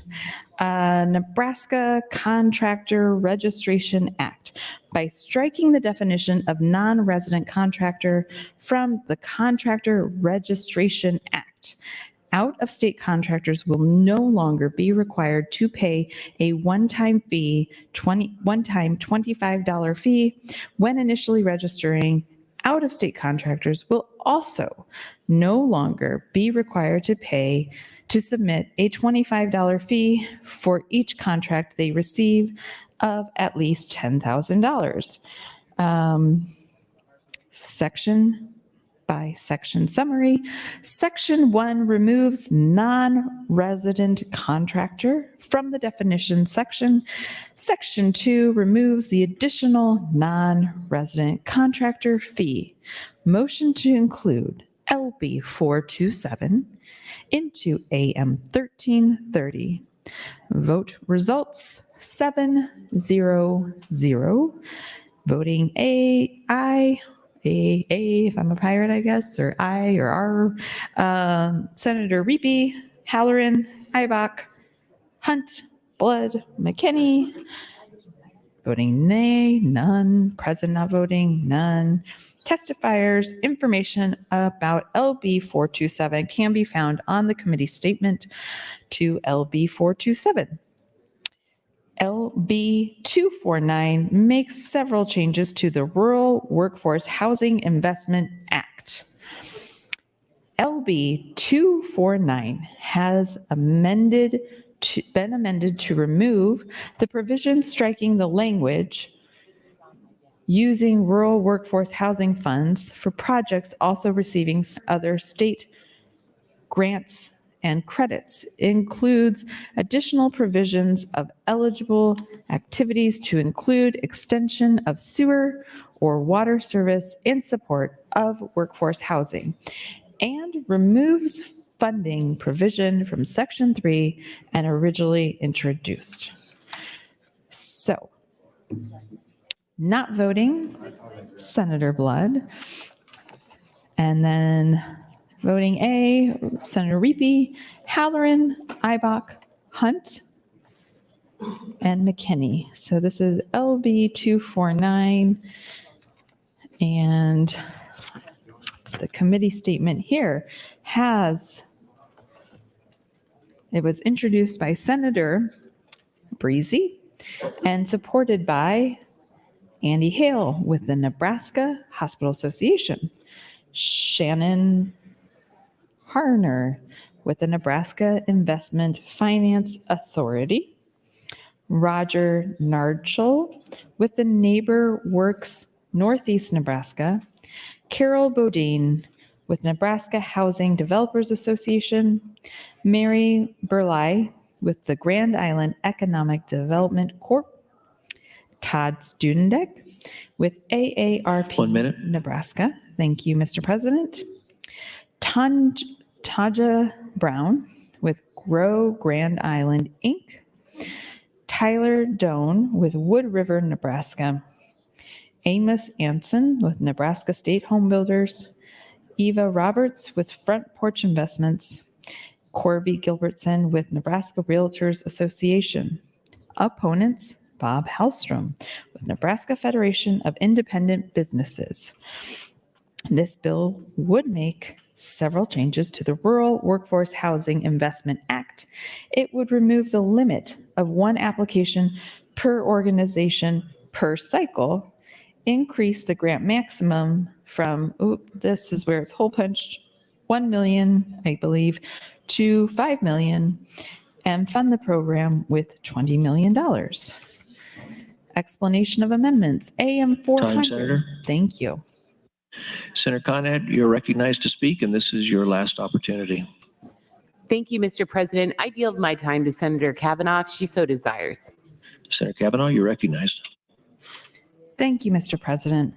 Explanation of amendments. AM 400, this is LB 249. Okay. AM 400 removes the provision striking the language prohibiting using rural workforce housing funds for projects also receiving other state grants and credits. LB 249 fiscal note. Any fiscal note received from state agencies and political subdivisions are attached following the legislative fiscal analyst estimate. Apologies. LB 249 would amend the Rural Workforce Housing Investment Act in the following ways. It would allow housing projects that receive federal or state low-income housing tax credits, community development block grants, home funds, funds from the National Housing Trust Fund, or funds from the Affordable Housing Trust Fund to qualify for Rural Workforce Housing Investment Act grants. Increase the grant maximums from $1 million per nonprofit organization to $5 million over a 2-year period. And creates a transfer of $20 million from the general fund to the Rural Workforce Housing Investment Fund on or before October 1, 2023. No basis to disagree with NDED's estimated schedule for issuance of grants, as this legislation would expand eligible grantees to include federally funded housing projects. No basis to disagree with NDED's estimate for increased administrative burden to ensure compliance with federal guidelines. So the revenue would be $20 million from the general fund and $20 million into the cash fund. And on the next page, we have the Nebraska Department of Economic Development. So LB 249 looks to expand the Rural Workforce Housing Investment Act by removing the exclusion of projects that use federal funds. It also allows nonprofits to apply for more than one grant, caps aggregate funding to one organization, and caps all funding according to a threshold set by the director. Pardon me. LB 249 also directs the state treasurer to transfer $20 million from the federal fund to the Rural Workforce Housing Investment Fund. Based on experience with the current rural workforce housing program, a significant increase in guidance due to the potential for mixing state and federal funds in the same project, and the additional $20 million will require the services of an economic development manager. One moment. Sorry. 2.5, economic development business consultants to review, process, score, and monitor the additional applications. In addition, the department will need the services of 0.5 FTE, 1 minute. Thank you, IT business systems analysts to support the grant management system, an additional 0.5 FTE to process awards through the accounting system. In addition, operating expenses will include approximately $22,700 annually for grant management software licensing and $11,960 annually for additional rent. DED expects that the $20 million will be distributed approximately 20%, 35%, and 45% in FY 2023, 2020 to 24, and through FY 2025 to 26, respectively. So they have a negative $20 million in general funds and a positive $20 million in cash funds. And then there is expenditures of $4 million in cash funds and expenditures of $7 million in Time, cash Senator. funds. Thank you. Senator Blood, you are recognized. Thank you, Mr. President. Fellow senators, friends all, I continue to stand against the bracket motion. But now that we are talking about the LB 249 part of the bill, I thought I would step up because, as Senator Kavanaugh pointed out, I was present and not voting, and I'm going to explain why. Although by looking at these chambers, it is clear with all these massive bills we're doing, we have a lot of apathy going on, and there's very few people left in the chambers right now. So hopefully they're watching on TVs in their offices. I have a love-hate relationship when it comes to affordable housing. And let me tell you why. Do I believe that we need more affordable housing? We absolutely need more affordable housing. But what I have seen over the last 7 years is funds that have been distributed that have really gone to more of workforce housing than affordable housing. And to me, what workforce housing is that they're houses we build in areas where housing is needed, but we're not looking at the average income level. And so if indeed we put up apartments or houses and it ends up being more than 30%, say, of that person's income, then are we providing affordable housing? No, we are not. We're creating a secondary issue, which is we want you to continue to struggle even though you are barely middle class in most of these cases. And we don't care because we got our housing up and we got our money. So I've always had, again, a love-hate relationship. Now I like that we've put in more guardrails. There have been ample bills passed for rural housing this year in both urban affairs and business and labor. In fact, I'm not sure people realize how many bills have passed for rural areas for affordable housing. But the reason that I hesitate on the LB 249 part of this bill is because they also want us to pay for sewer infrastructure. Do you indeed need sewer infrastructure to build housing? You absolutely do. But our pot is only so big, and so much of that infrastructure should usually depend on the community. So the concerns that we hear is that, well, we're a small community, we don't have much in our budget, how will we pay for that infrastructure?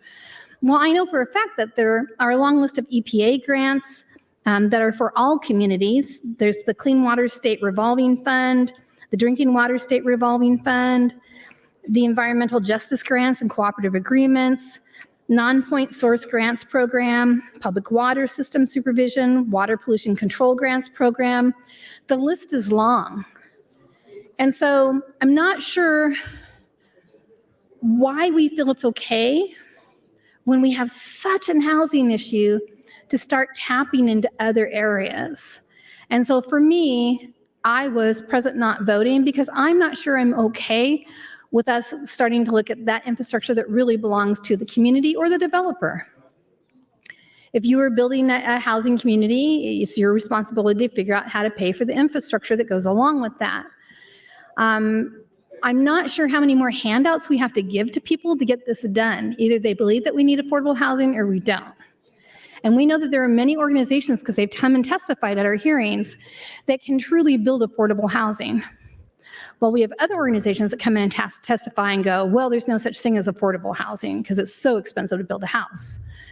So I just want to make sure people are aware that that's what this part of the bill is asking for. I am not necessarily against it. I am cautious and I am concerned about that part of it. And so nobody's really listening anyway. Everybody's going to come and run and vote green on this. But at least we have it on record that it's a concern should it come back to bite us in the rear ends in the future. With that, I would yield any time I have back to you, Senator Arch.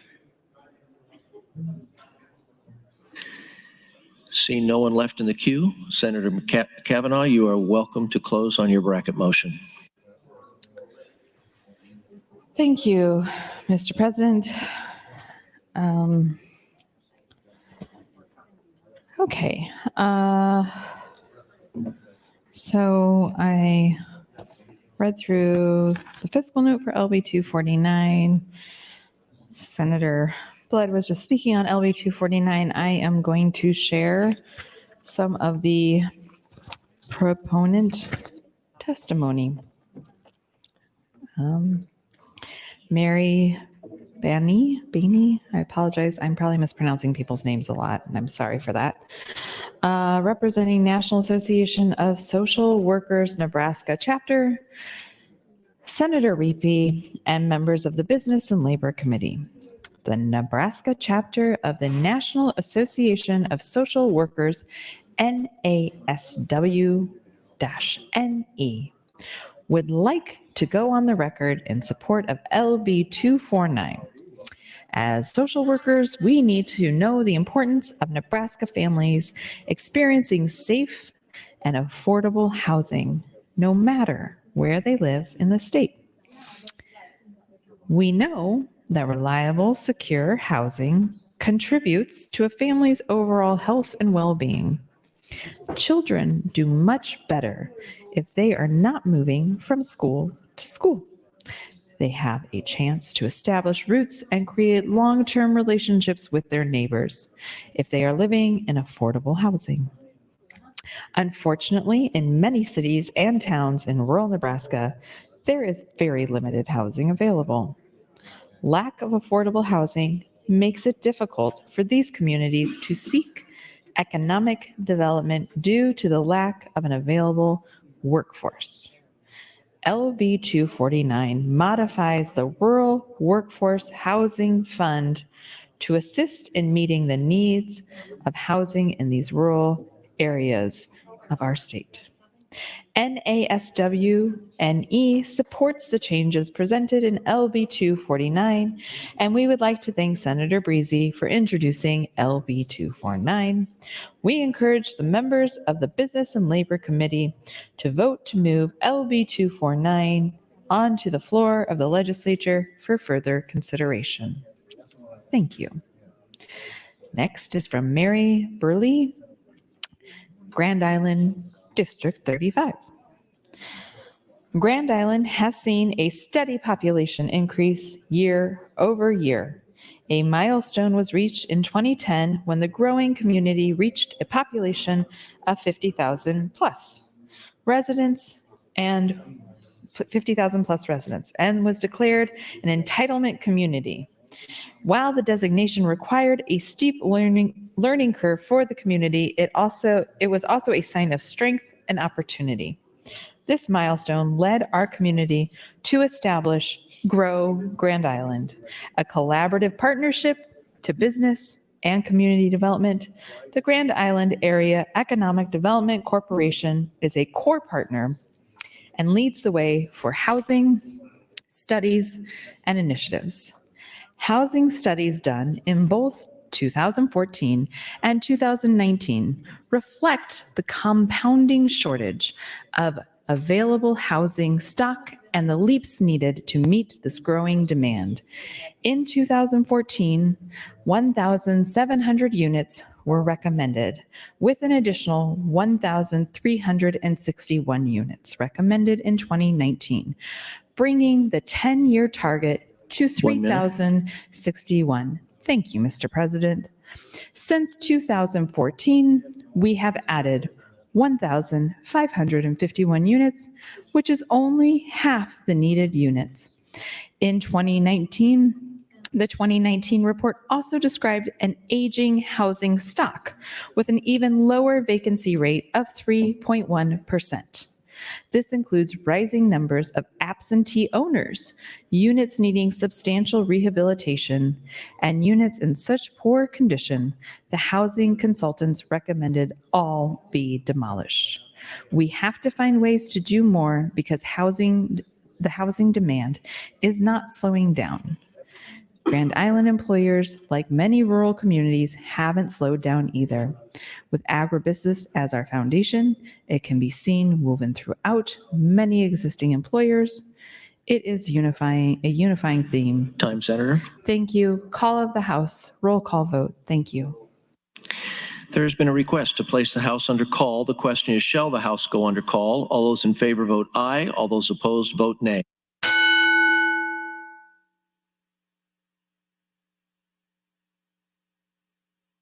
Mr. Clerk? 9 ayes, 1 nay to place House under call. The House is under call. Senators, please record your presence. Those unexcused senators outside the chamber, please return to the chamber and record your presence. All unauthorized personnel, please leave the floor. The House is under call.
Senators Armendariz, McKinney, Walls, Wayne, and Bosson, please return to the chamber. The House is under call.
All unexcused members are now present. Mr. Clerk, please call the roll.